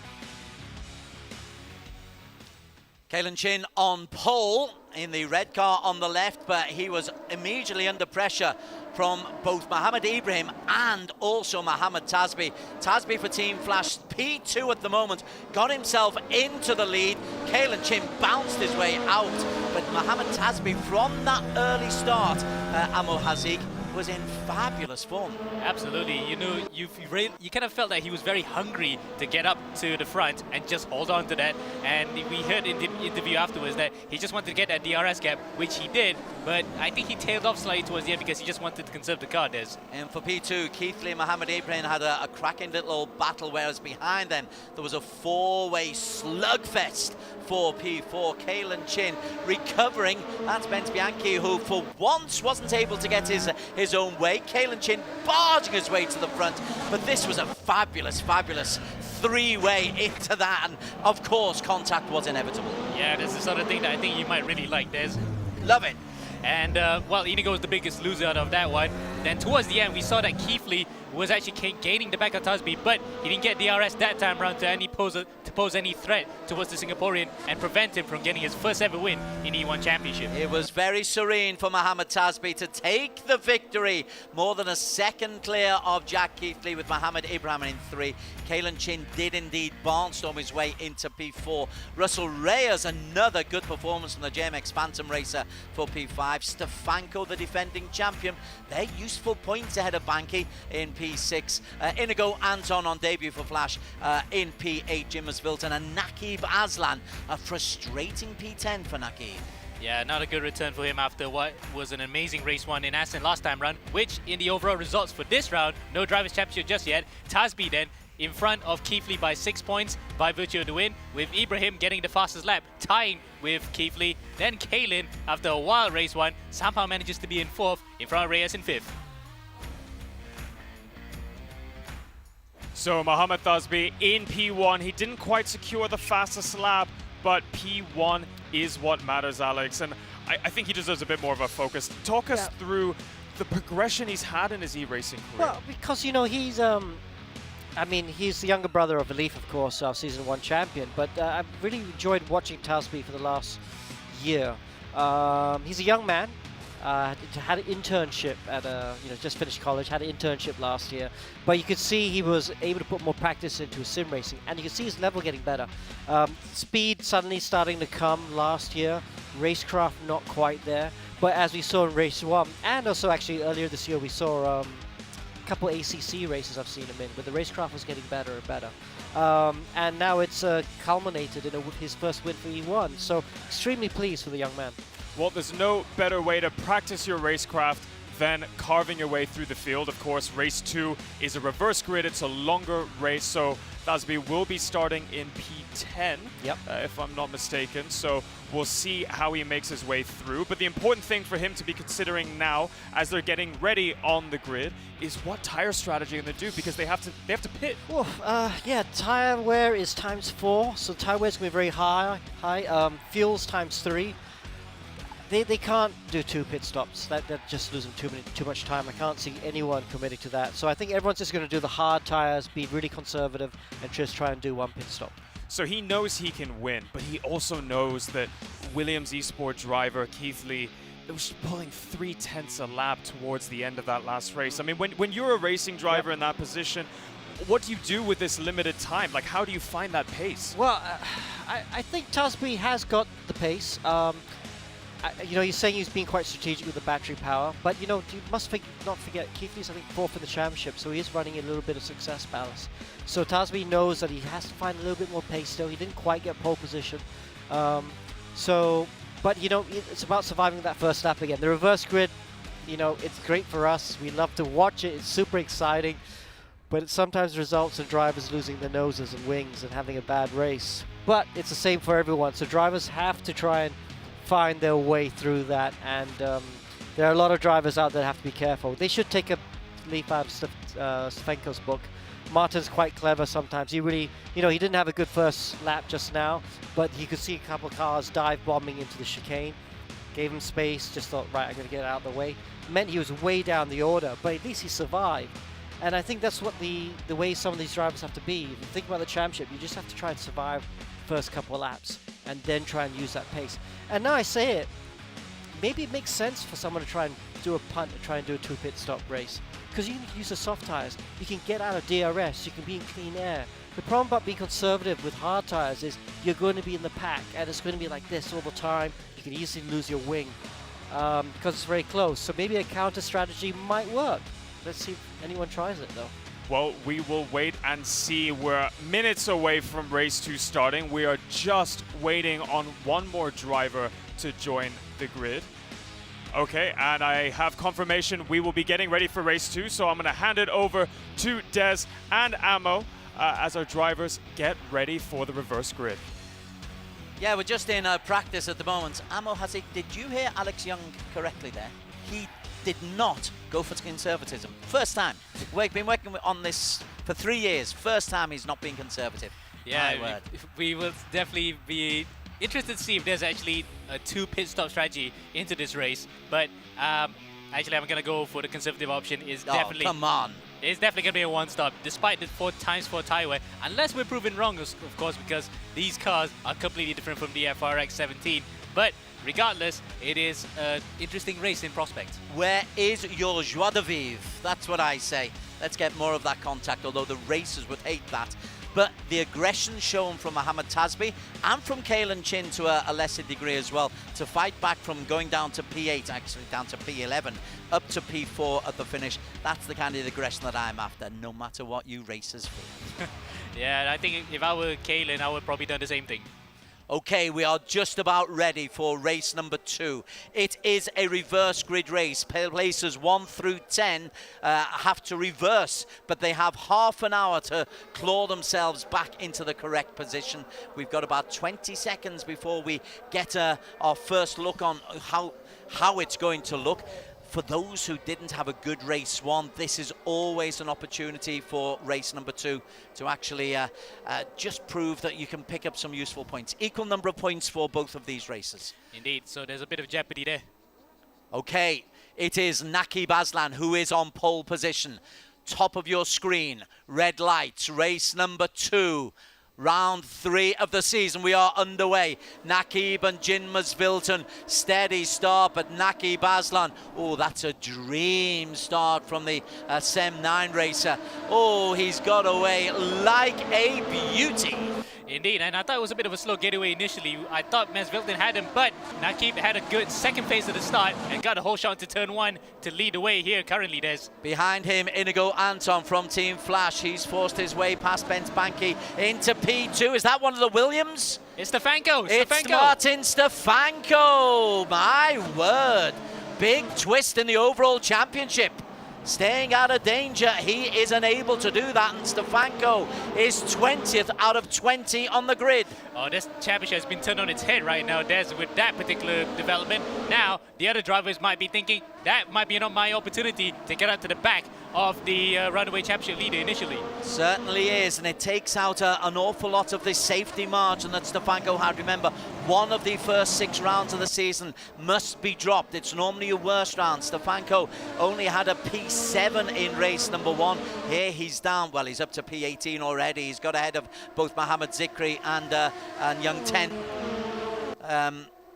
Jake Ten from the Brunei-based teams, but Naqib Aslan is the man who has the lead, but he's got Ben Spanky as very, very close company, and although he got off to a dream start, he's not been able to pull away too far ahead.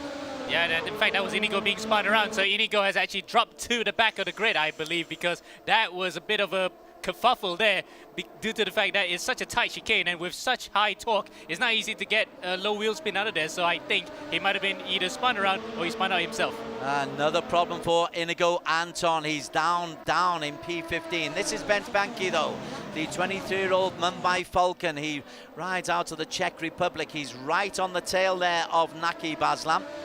So this could become a lot more tactical.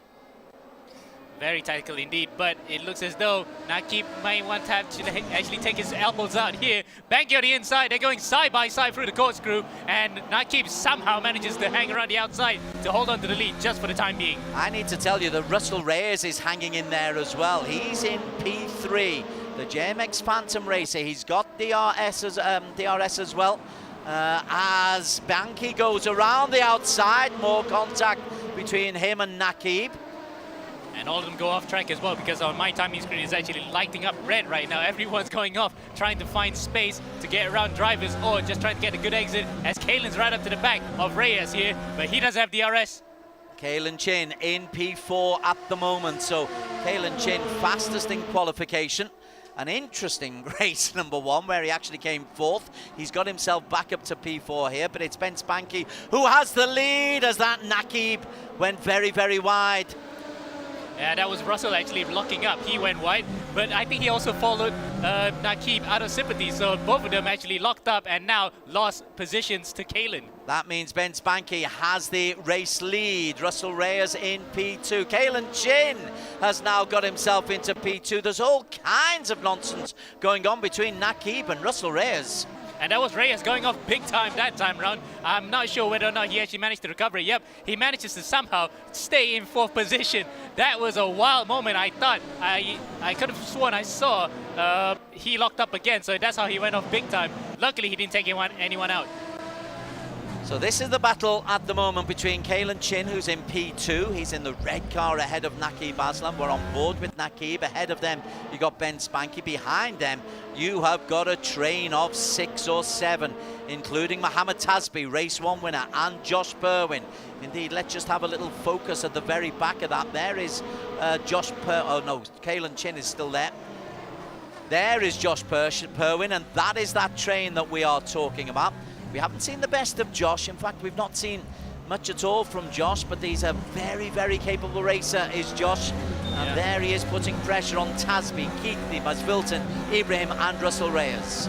Oh, does he look a bit under the weather there, because he's been a bit ill all week, so he is just about capable enough to actually get behind the wheel to drive at the moment, but he really does look rather pale and second rate at the moment, but he manages to sneak one on the inside of Jin. That's one position free up for him. Now he's trying to go up to the rest of that top 8. Up at the front of that 8, there is Russell Reyes. He is the man in P4. Behind him, he's got Mohammed Ibrahim. Of course, Ibrahim's there because Ibrahim is going to be competing right the way through. The defending champion is there for a reason. But again, I've loved the work of Russell Reyes. I know it's his debut here, but I haven't seen this kind of consistency from him over a period of races before. Yeah, indeed. In fact, that the very first time out he drove, it was P5, then it was P3 in race 2, P8 in the last time out in Assen. A bit of a lull because of that first race, he wasn't really in there, but this time he really is coming out with guns blazing. He really wants to get his teeth stuck into this championship. He's the man in P4. There was a battle between Mohammed Ibrahim and Jack Keithley in race number 1. There's another battle between them here in race number 2 in the reverse grid race. What are we? We're 5.5 minutes into this race. Is anyone going to brave a 2-stop gamble? They're all on hard tyres, so probably not. Definitely not. They're definitely going for that.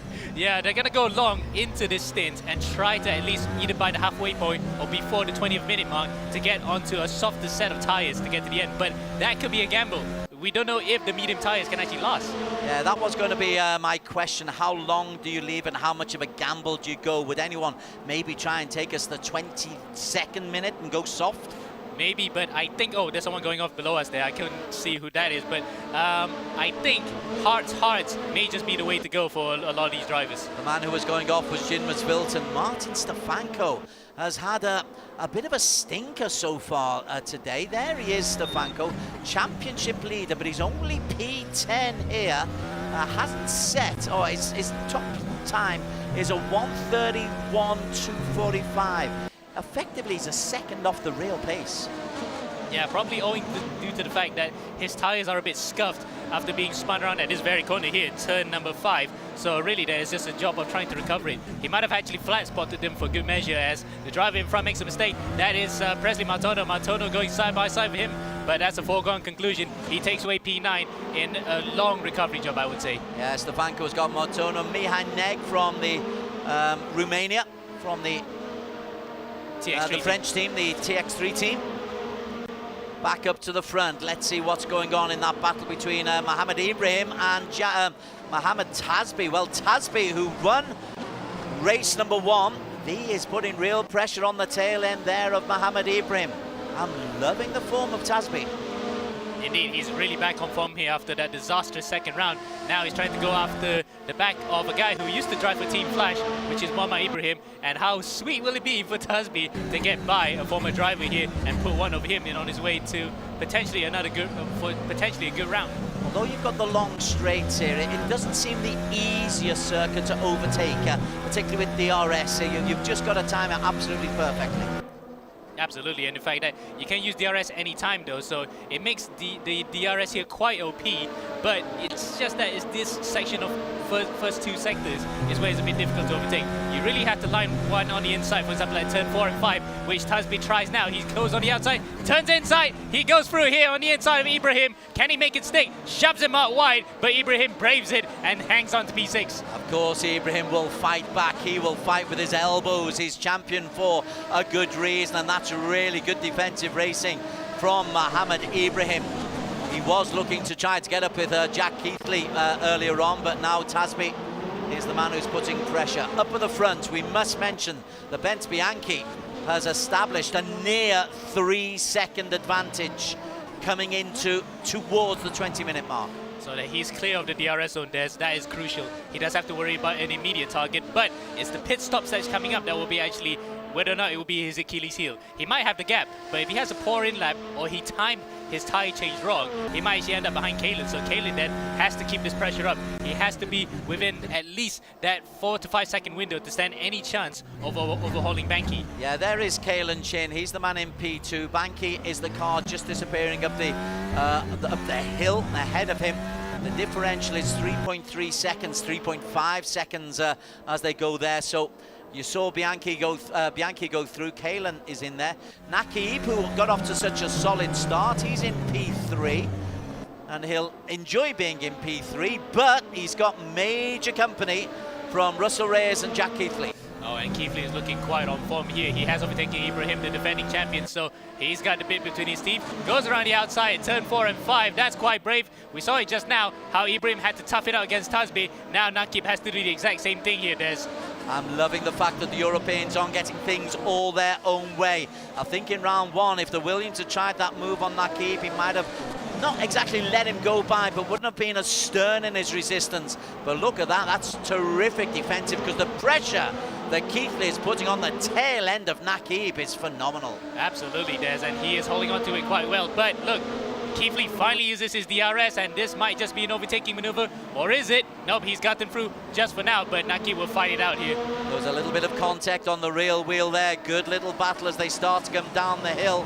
So Nakib just has to stay close, because right behind them you've got our friend Mr. Russell Reyes, and getting even closer, Mohamed Tasbi and Stefanco up to P7 as he's got past Mohamed Ibrahim. So there's a good recovery there from Martin, especially after what happened on lap 1. Now he's not that far away from his teammates, so the net loss is not as big as we expected. So really then, he is still in the driving seat here to at least get onto the podium, because Kalen and Banky have both really checked out at this point in time. Russell Reyes has got himself up into P4. That's a good position. Nakib drops down to P5. But Tasbi has joined this little train. He's got Stefanco for company. So you're quite right about the recovery for Stefanco. I think I wrote him off a little bit too early. Yeah, I think you kind of counted the chickens too early there. But regardless, it's actually setting us up here for a very good second half of the race, especially the fact that pit stops are still not initiated just yet. Let's have a look at Stefanco. Goes on the inside there of Mohamed Tasbi. Tries to take the place, and indeed has got the better of Mohamed Tasbi. He's got himself up into the top 6 as Stefanco. He's looking ahead. That's Nakib that he's looking forward to, and looking back, he's got himself a little bit of distance between Tasbi and Ibrahim. Yeah, that's what he wanted, because Stefanco then has the DRS. Well, Tasbi incidentally also has the DRS, but he just gave him the way easily. Maybe he's thinking about the long run here. The second half of the race is still on, so there may be a chance for him, if he has a good pit stop strategy, might still be ahead of Stefanco after this. Just to answer a question in the Facebook page, as the reverse grid is the top 10 are the ones that get reversed. So if you come 10th as Nakib did in race number 1, that gives you a pole position for race number 2. It means everybody else has got to make their way past them. And we are on board with Nakib Aslan, who was on pole, but he's down in P6 now. Oh, Reyes went wide there. Reyes went completely wide and was getting back on the throttle as soon as he could, but that caused the torque in the rear wheels to spin a lot, and he couldn't get drive out of there, and that allows Stefanco an easy pass coming out to turn 1 and an extra set of DRS. Martin Stefanco, P4 now. This is a really good recovery drive from the championship leader, Williams Esports. He's having a terrific time out there, the Czech. Whoa, look at this ding-dong battle. This is a bit tough to call, isn't it? These are identical cars in terms of color, but we can at least separate them by the fact that they still have different sponsorships and teams on the side. That's Nakib in front, with Reyes and Tasbi right behind. So a bit confusing, but at least the names makes it easier to call. And Mohamed Ibrahim is there as well, just to really confuse matters. We're on board with Tasbi at the moment. Let's see what pressure Nakib is in. That's a 4-man train. He needs to be careful. Let's very briefly go up to the front and see if Bianchi is showing any sign of any stress. Not really. In fact, he's still maintained the gap somewhat between that 3.5 to 4 second advantage to Kalen. But take nothing away from Kalen, he's still within a shot of getting this win if he gets his pit stop strategy right. The lap times between them is pretty close. Last time I was about half a second in it between them. So really then Kalen is not being dropped just about yet. Okay, just before the pit stops, we'll just see if Bianchi goes in here, but I wouldn't mind just going down the grid. No, he doesn't go in. So let's go and see how Axel Knockom is doing.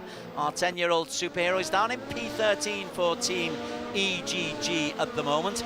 As for the Brunei contingent, Ben Seek and Lance Lau, they've had problems, but they're 14 and 15 at the moment. The Apex E-Racing Brunei team, Inigo Anton has not had a happy day on debut for Team Flash. It says Safe House, but he's debuting for Team Flash. He's down in P16 just at the moment. Right then, back for the battle in for P4. Stefanco has got himself quite a bit of a leeway ahead of Russell Reyes, and Tasby has got himself up into P5.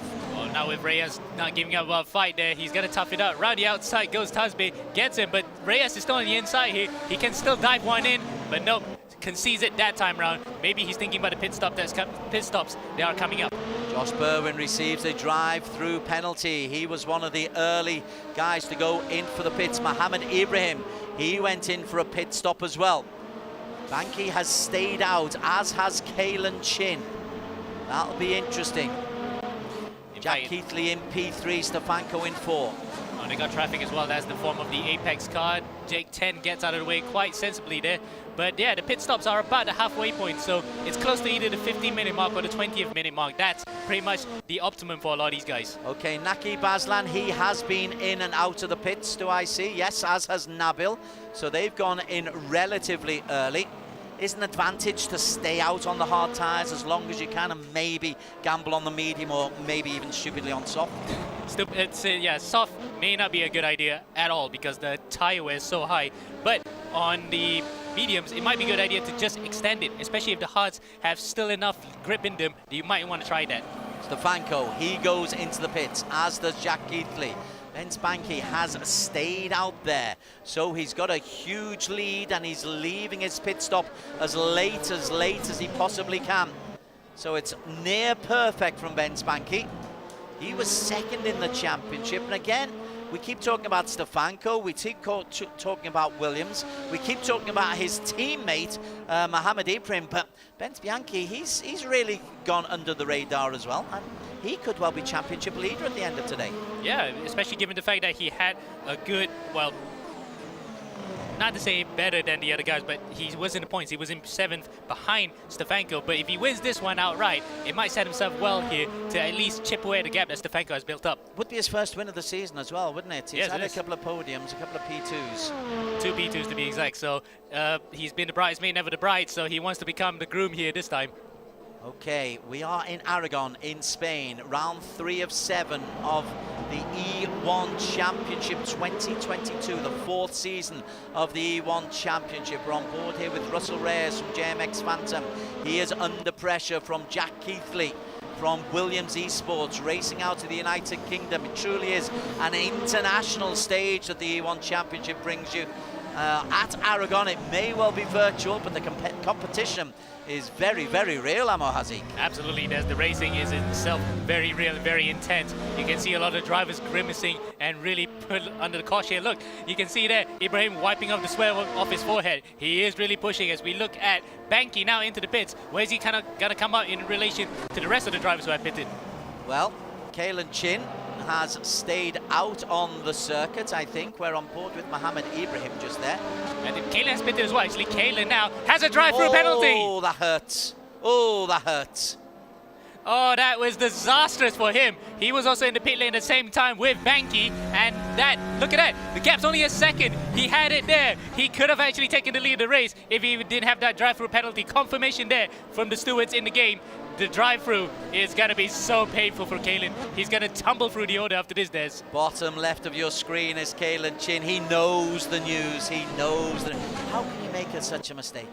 I think it could be easily done, especially given the fact that it's such a high-pressure situation. He wants to get the pit stop as quickly as possible, but he missed the line by just a fraction of an inch, I guess, because race permit has given that much leeway. About 1 or 2 kilometers per hour up will be enough to give you a drive-through, so that's what Kalen has actually befallen into.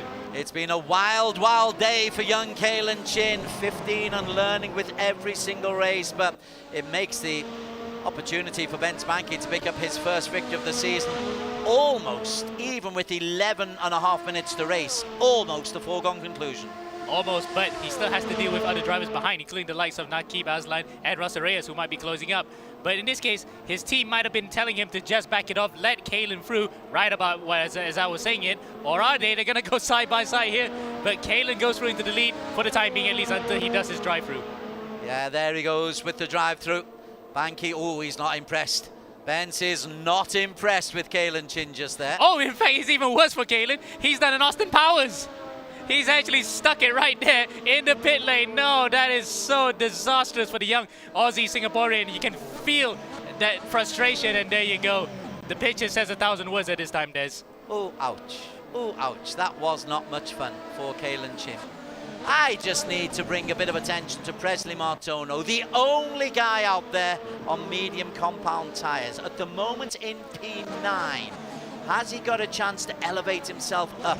Will those those medium compound tyres, he and Jake 10 to be fair, but Jake is way, way, way out of the opportunity. But Presley, a real racer for JMX Phantom, is there a possibility of him making up to the top 6? He's got about 6 or 7 seconds to do it. Yeah, I tell you what, actually he might do it, but because the wear is so high, the medium tires actually might be meaningless by the time that he actually gets it up into operating temperature. He will wear it out quite fast if he actually drives aggressively, so he might be able to overtake 1 or 2 drivers, but to catch up the rest of that top 5 might be a bridge too far. We'll keep a close eye on his lap times. At the moment, his fastest lap is a 1:32.3. Fastest lap of the race so far is a 1:31.245 by Stefanco.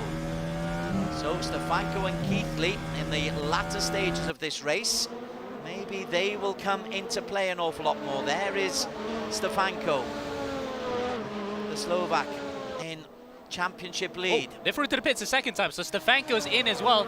Might have been an actual drive-through too, I think, Des. Because that is not a scheduled pit stop by any means. This looks like a drive-through, and this will now turn the championship right on his head once again. Dear me, Jack Keithley is the man in P4 as Stefanco. That's purgatory. That is purgatory. Yeah, that is absolutely painful, isn't it? It's like going through 1,000, I don't want to say the D word, I was about to say it, but 1,000 years of torture with that one. It's just so slow. You just can't go through that pit lane until you get onto the other side, see the light of day again, only to find out that what you're chasing after is long gone. Tell you what it means, Nakib has got himself back up into P2. He's played this one pretty well. Yeah, in fact, he's quietly come up to the back of Banky after Kalen went out of the way, of course. So we were robbed of a grandstand finish. If Kalen actually got that pit stop right, we would have been commentating on Banky and Kalen going at it. But unfortunately, that's not how it's turned out. Maybe in an alternate universe that has happened. But Nakib then, with a brilliant second race, look at the stern focus on his face. He knows full well that he wants to recover after a disastrous first race. Kalen Chin has dropped down to P13. Nabil Aslan, P14. Russell Reyes again continues to impress. Here is Reyes in P3, 21-year-old Filipino. But he'll be very aware that in his shadow, you can see the Williams getting closer and closer. Was he close enough? He's close enough for DRS. Here's Jack Keithley. A white, blue, and very dark blue shadow, to be exact, coming up fast here. And they did say earlier, we heard from Keithley, that they focus on the race setups. Oh, there's a car spinning. That is actually a black carts car. That might be Kalen. It's bound to be Kalen. Of course it's Kalen. No, I thought for a second that might have been Josh as well, but Josh is actually doing a pretty good race here up in P10. So Kalen then in the highlight reels for, sadly, all the wrong reasons. He's in the highlight reel full stop. Let's just follow him through qualification where he made it at the very end, and then a bizarre race one where he came P4 and really, well, great for the highlights, but not good for his seasonal points total. Yeah, he's going to have to bank on his final season charge that he is known for at this point in time to really get him up into that top 5.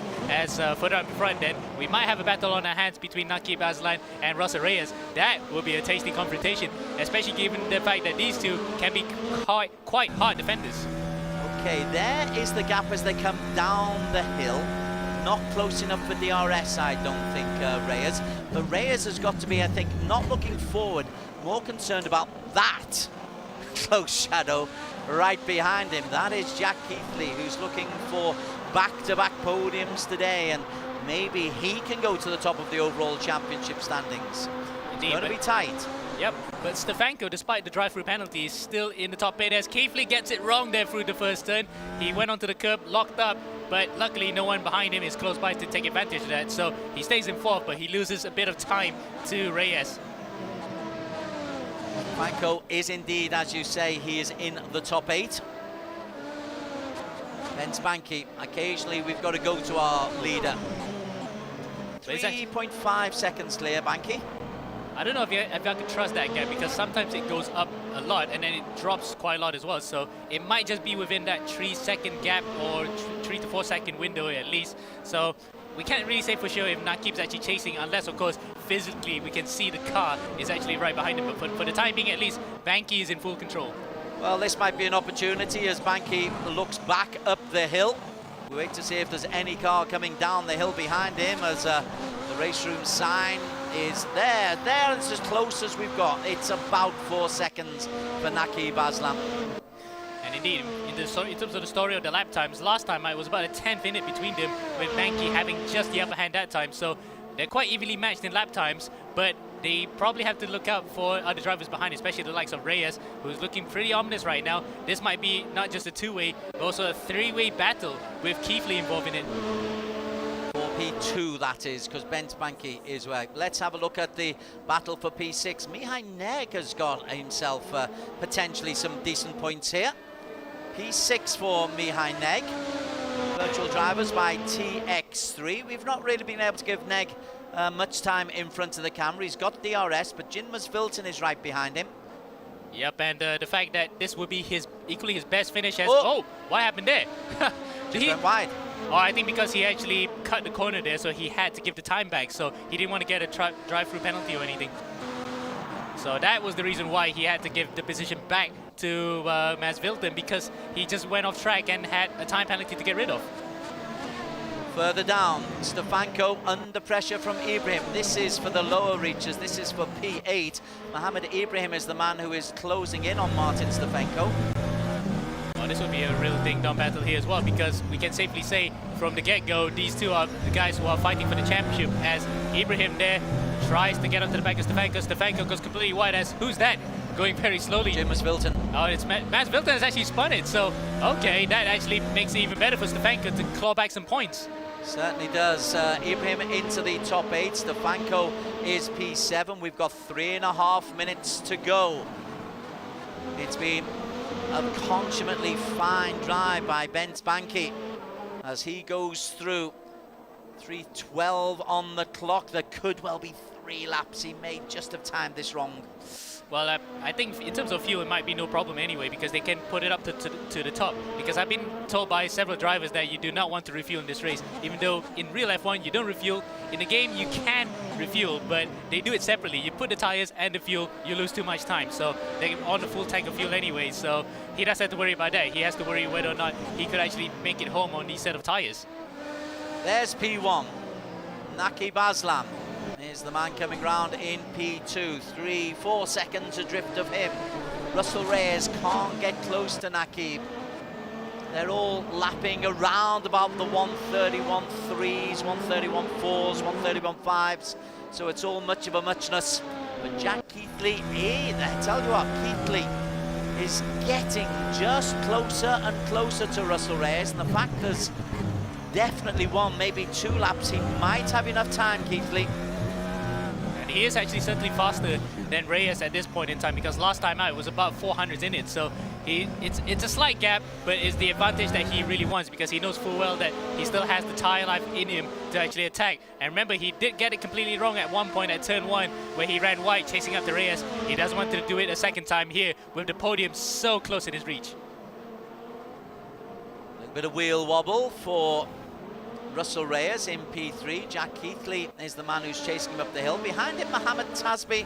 Again, Tasby's quietly just going about his business. He's going to pick up double-digit points for P5. This is a great week for Mohamed Tasby and Team Flash.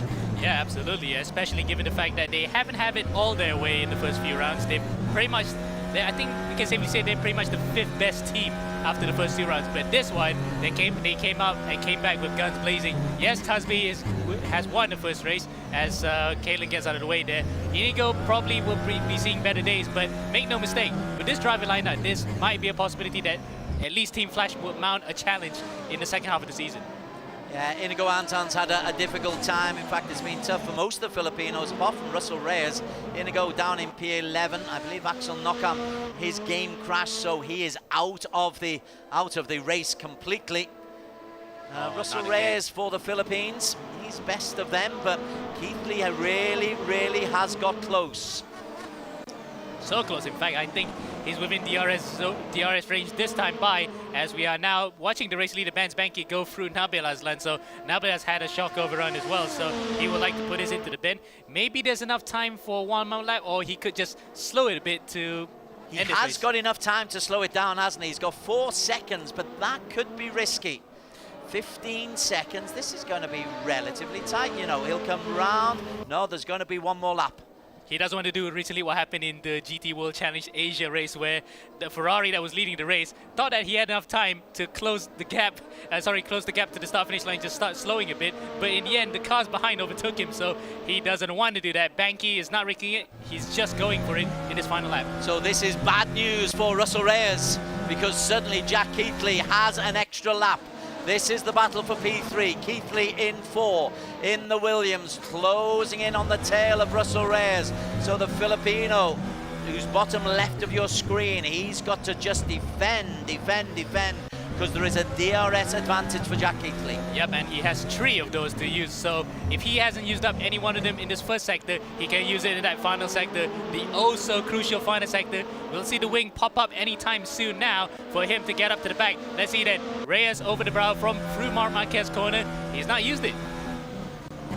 He's not used the DRS there, so he might be aiming that one up in the final straight. Well, just to make sure he's got it going down the hill. Naqib Aslan is just making sure that he's keeping ahead of these two. He doesn't want to give up his P2. Let's go on to Ben Spanky though. This is going to be our race winner for the Mumbai Falcons. This is going to be his debut victory for E1 Championship.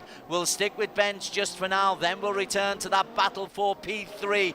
Reyes under pressure for P3 from Jack Keithley, who is making the move. But the victory goes to Ben Spanky. His first victory. Naqib Aslan P2. The battle for P3. Reyes just holds on for P3 ahead of Jack Keithley. Tasby in 5 and Neg in 6, but Ben Spanky Amo Hazik, what a wonderful drive. And he has banked himself a big victory that time. Finally, he has broken that duck and becomes the 12th different winner in E1's history. In fact, no, 12, yeah, the 12th different winner in E1's history. And we have so many different winners this season, we might just set a record here, Des. It is, it's really good stuff, but Naqib Aslan has got himself another podium. So it's not been a wasted weekend for Naqib. It was a difficult weekend, but he picks up another podium. He's into 26 or 27 podiums overall now for the SEM9 racing team. And Russell Reyes, he picks up a P3, and his improvement continues. Yep, 29 podiums to be exact for Naqib, as Reyes claims his first podium this season in the E1 Championship. So really then, a lot of firsts in this particular race, particular round, but it's also a first for Martin Stefanco. He is off the podium for both races for the first time this season. And may well have lost his lead in the championship, so it's not been a good week for Martin Stefanco. But again, a reminder, you are allowed a bad week, you've got to throw one away. There is how it is. The fastest lap to Inigo Anton on the medium compound tyres. He'll pick up 2 points for that. Banky first, Naqib second, Reyes, great job for JMX Phantom P3 to hold off Keithley. Tasby, great weekend for the Singaporean form Team Flash in P5. Neg, his best result of 6. Stefanco ahead of Mohammed Ibrahim, Jim Masvilton and Josh Perwin completing the top 10. The other point scorers, Inigo Anton and Nabil Aslan, Kalen Chin. What a ride that was from Kalen.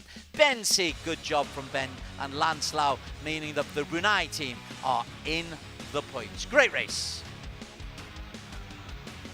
great race indeed, Alex. There was so much action from start to finish. We had drivers going off, we had drivers spinning, we had drivers having contact with each other. Spinning in the pit lane even, I mean drive-throughs. There's a function race room where if you accelerate out of your pit box too quickly, you can incur a pit lane speeding and then you have to do a drive-through. But yeah, super exciting. It just shows you the margins that these drivers have to work with. Not just on track and qualifying, as we saw, it was down to hundreds of seconds, but just down to the margins of how you accelerate and turn through a corner. Kalen Chin, I know we're gonna talk about Ben Spanky. We'll probably speak to him very soon in an interview, but I do want to talk about Kalen. Yeah. That was just such an unfortunate recovery drive at the end. Yeah, he did a great job at the pit stops to get right behind Bianchi. He was in DRS, but he spun in the pit lane. And then when he went to serve it, he spun again in the pit lane. So, you know, he had a good race one. Blackouts will take a lot away from that because improved pace, which they can take for the rest of the season. They should be challenging for wins for the rest of the season. But yes, ultimately disappointing race 2 for him. Well, maybe we'll get to speak to Kalen later, but now let's speak to our race 2 winner, Bent Banky. Bent, really, really well done. Amazing drive. Talk us through your race, your debut victory in the E1 Championship. Yeah, thank you. You know, after the frustrating qualifying and race one I had, it comes as a relief that I finally managed to take victory for Mumbai Falcons. Well, I had a flawless race really. Good start. I knew what to expect on the first lap. Tires were very cold and I really positioned my car very well. I overtook for the lead, I think, and then it was pretty much straightforward, my job. I just had to drive my pace consistently without doing any mistakes. I managed to pull a gap. And then I saw other people getting drive-throughs during the pit stop, so I was a bit extra cautious because I myself also received a penalty in the first round. So I think the hard work paid off finally. Well, I think you were very calm, cool, collected at the end, but I think in the earlier parts you had your fair share of action. I think the camera zoomed in on you just at the right moment. You had your hands up in the air. What happened there? I think you mean race 2? Race 2? Yeah, race 2 when Kalen went into the pit lane just ahead of you. Ah, yes. He received the drive-through and he still went for the move into the hairpin. I found that pretty strange, you know. It cost both of us time in the end, and it was. I thought or I feared that I would get a puncture if we touched, and there was some small contact, but in the end, all good. Yeah, fair enough. All paid off in the end. Congratulations, you're the 12th different winner of the E1 Championship. And just one question. We're obviously doing the counting now. My math's not very strong, but I think Benz is winning the championship now. That's right, and we will get that tally at the tail end of this show. But before then, I think, Alex, we have time to speak to one more driver.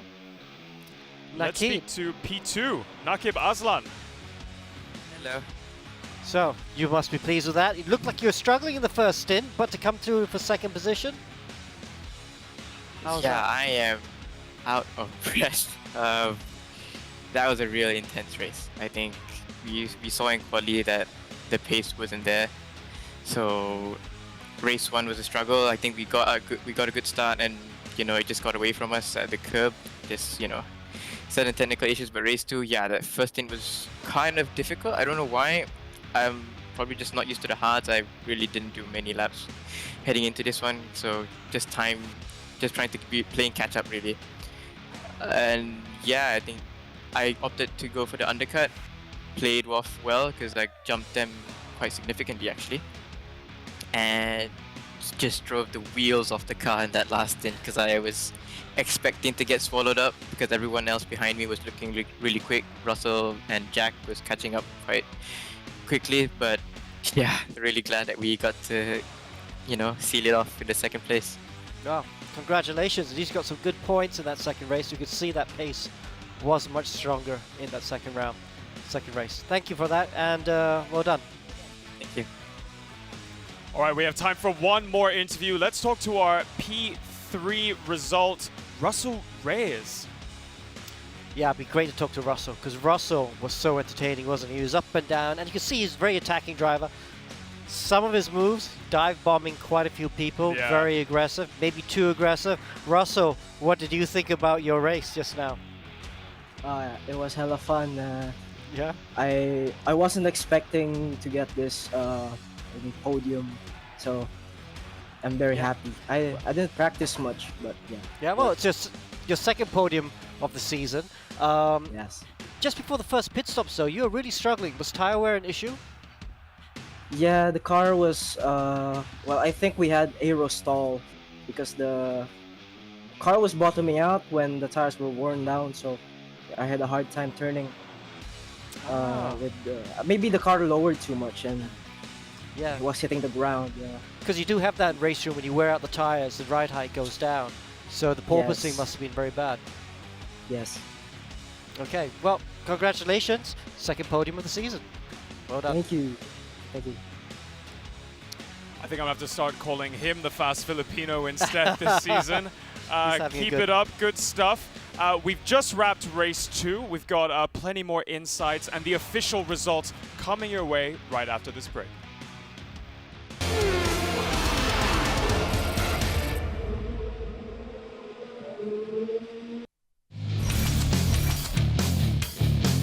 Anton is trying to get on the tail end of his young compatriot. Anton looking for a way around, but Axel knock on. Let's just see some of his defensive work here. DRS is being utilised successfully or not. Well, he dinked one on the inside there, but Banky as well. He actually dinked on the inside very late to actually defend. Now it's going to be game on. Fights on between these two for the first race win of the season. Banky goes outside and Keepley goes on the inside, which in turns to the outside coming out to turn 3. It looks as though he's using DRS again, but Banky, I think, is on the overtake button. He is clear away from the Williams Esports driver. For once, Russell Reyes making the noise out of the Philippines as he comes down. Is he close enough? He can use his DRS, and he will try and use his DRS here. And Russell Reyes tries to go on the inside, successfully does so. Takes a P6. The switchback is on from Mohamed Ibrahim. Look at that, they pulled away from Stefanco. They're gonna dink left and right. This is almost like Nico Hulkenberg and Nicolas Lapierre back in 2005 for the A1 GP race. And he's gone through. Keepley's gone through for the lead. Mohamed Ibrahim has come through from a P4 on the grid, and he's got himself an early start, and there's contact. Neg is out. Ibrahim is taken out. Neg has actually survived. Oh, Keepley spun it. Keepley has half spun it and into the crowd. It's a chaotic start to race 2 there. Inigo Anton in the groove as well, back in P4. Pesley Martono leading the way. And that's a very familiar position for him. Oh, that's a spin. That might be Nakib. It is Nakib. Nakib has dropped it out of the final corner. And look at that. The rest of the field swam by, including his brother Nabil there.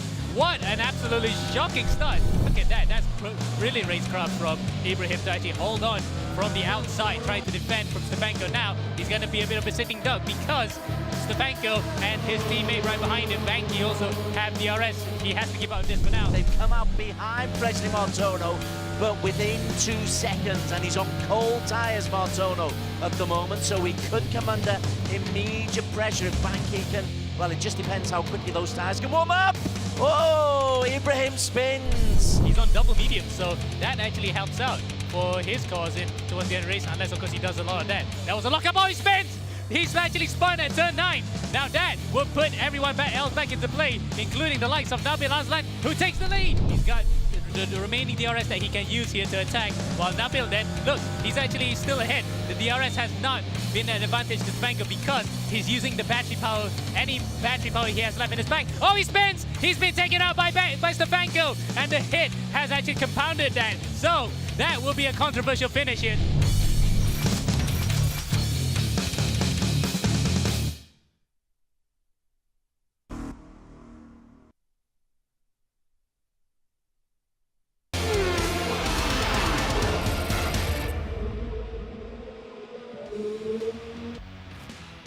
Hello and welcome back to the E1 Championship 2022. We've just wrapped up qualifying in 2 races of round 3. We are racing in Spain at Motorland Aragón. We've had some exciting racing thanks to our organizers at Axel Sports, EGG Network, and Astro, with support from MAM and Race Room. all the action live on Astro Arena and on Suka. Don't forget to catch all of the action as well on social platforms, including Facebook and YouTube. Just do a simple search. It's the E1 Championship. Or if you are in any of the following countries, Singapore, you can catch the action on Mio Sports 2, Vietnam on VTV Cab, Thailand on True Gaming Up, and in Indonesia on TVRI Sport. Now, we have all of the Race 2 highlights ready for you. Let's go and check them out. Supporters of Kalen Chin, look away right now, because it would be a highlight reel all of his own. Naki Baslan getting off to a rock-solid start. Inigo Anta making a decent start, but also Ben Spanky there as well. But in the early stages, Naki Baslan, he was looking really, very, very composed. And Amo Hazik, although he would only finish P2, that's a good recovery from Naki. Indeed. And then the trouble starts. Stefanco crashes out. Oh, you know what's the worst part? That was actually Keithley taking him out. So that's actually friendly fire between the two Williams guys. That may not sit well in the debrief. Well, there is Jack Keithley, who himself would recover into P4. He had a good little battle with Russell Reyes and Naki Baslan and belatedly Mohamed Ibrahim. But yeah, that's a great spot from you. But the pressure these Williams guys put on, the Europeans have raised the standard, haven't they? Absolutely. And the fact that for the likes of Williams, for example, they focus on the race. So the cars are equally menacing when they're coming out to you because they have the good race pairs. As we look at the battle between Banky and Kalen here, this is of course after Kalen got his drive-through and he was battling hard with Banky, which was not to the it was bemusement for Banky on this one. But then Kalen, as he was about to come in, he does that. He locked up too much and decided to reverse his way out like Austin Powers. Sorry, Kalen fella. Ben Spanky going on to take the victory really quite comfortably. 20 laps, he was 5 seconds clear of Naki Baslan. Really good for him. So Banky picks up the 25 points. Naki second. Russell Reyes, second podium of the season for him. Keithley, well, there will be harsh words, but a P4 for him. Mohamed Tasby, a win and a P5.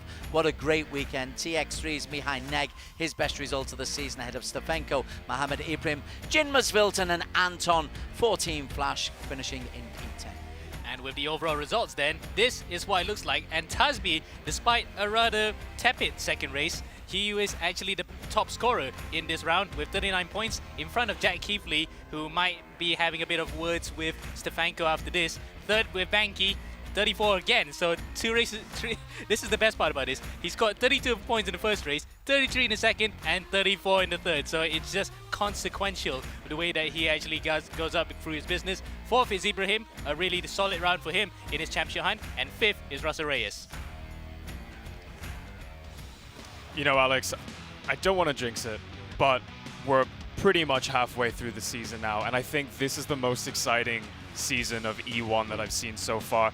There are genuinely so many drivers that have the potential to win, but it's still too hard to call. Yeah, I think we've had 6 races over 3 rounds, and I think we've had 5 different winners, so that's pretty good. I mean, it's just great, you know. It's our 4th running of E1's championship, and we got the Europeans coming over and racing with us. And yes, we know we have some difficulties with ping sometimes because we've got people racing from around the world, but I think it's worth it because it is entertaining. We've seen some good racing, some very high quality racing, and yeah, it's great for the region to see this sort of quality racing over here. Well, something that makes the racing just a little bit more difficult for both the teams and the drivers is the track balloting, and I'm very excited to see what we end up getting. So round 4, that's in a week's time. Alex? Yeah, where I'm not opening anything. I'm just showing you that each paper has different tracks on it, so you can see it's pulled from a bunch of different tracks, and then yeah, we are going to mix it up. Do you wanna pick it? Do I get the honors? Okay, here we go. Go on, go for it. Don't look. All right, I'm gonna look away. I'll go for this one. Off you go. And we have Donington Park. Wow. We're going to the UK. Tight. That's a short track. We're getting all the short tracks actually. So Donington Park. Wow, that's going to be very interesting. Okay. Never raced there before, and that's going to be interesting to watch. Have you raced there before? I mean, E1's never raced there. I've raced there several times. It's a great track. But E1's never raced there before. It's shorter. It's going to be a bit like Assen. can overtake that, but it's going to be a bit tricky. Tire wear, what are we looking at? Tire wear's not going to be too bad, but I think we're going to see a similar sort of race that we saw at Assen, and this is a fixed setup round as well. So we're going to see some aggressive driving next week. Well, this is going to be very, very exciting because we've seen the penalty points that our drivers have been collecting. We've seen the incidents that have happened even on a track like Motorland Aragón, where there's loads of space on either side. There's runoff for drivers to kind of go too wide. But over here, I think drivers reaching that halfway point in the championship, they're really going to have those calculated moves between aggression and thinking about the championship. Absolutely. And you got to stay out of trouble as well. I mean, Des, you saw the aggressive racing we saw at in Assen. I think we're going to get at Donington. That's exactly what you love. Absolutely loving the idea of some aggression, some less conservatism, Alex. Talking about conservatism, if somebody had gambled on a two-stop strategy, soft compound tyres, there's a possibility of a real upset going in today, I reckon. We should just... he ignores me. We just increase the tyre wear, make it compulsory to do 2 pit stops. But no, it's... I think that we throw plenty at the drivers already. It's a real challenge for them, and I don't think they need any more.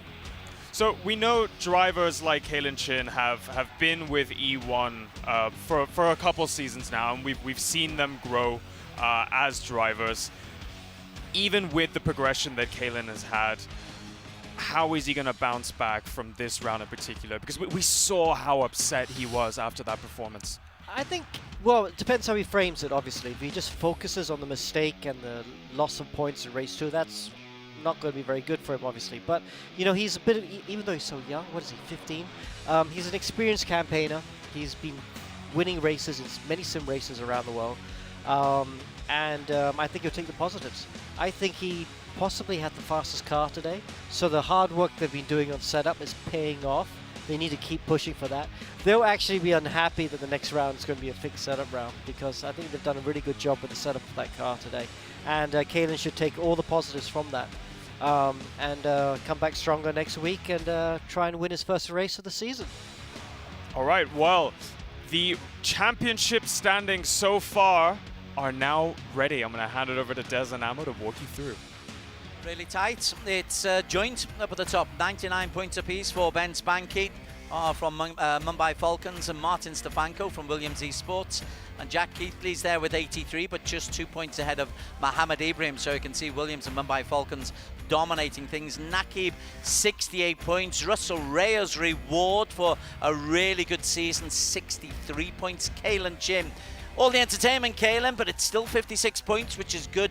Tasby's rewarded for his excellent work today on 55, and Nabil Aslam all above 50. We've got genuine contenders here, 4 genuine contenders for the title. Naki, possibly an outside bet. Reyes and Kalen Chin can still come into it as well. Indeed, and this will translate well as well to the team's championship, because it is quite close as well. 3 points in it between Mumbai Falcons and Williams Esports. It can't get any better than that, doesn't it, Des? Because these two teams are like the standard of the field. But make no mistake, we still have the next half of the season to go. We can still have Sam 9, even Black Arts, and in fact even Team Flash, if they could get it together. Also with JMax Phantom, the rest of the field here, the rest of that top 6 here really are very close and competitive. I can't wait for the next half. It is so close up front, and it's only going to get even closer. We have round 4 coming your way in a week's time on the 28th of September. Don't forget to check out the show live on E1 Championship at 9 p.m. Stay tuned on our social media as well. But that's all that we have for you tonight. My special thanks to Des and Amo in the commentary booth. As always, an absolute pleasure. The racing's great. The racing's been very good. And my thanks to Alex, our race director. Yeah, absolutely. Great to be here. Can't wait for round 4. And that's a goodbye from me. See you all next week. Take care. Bye-bye.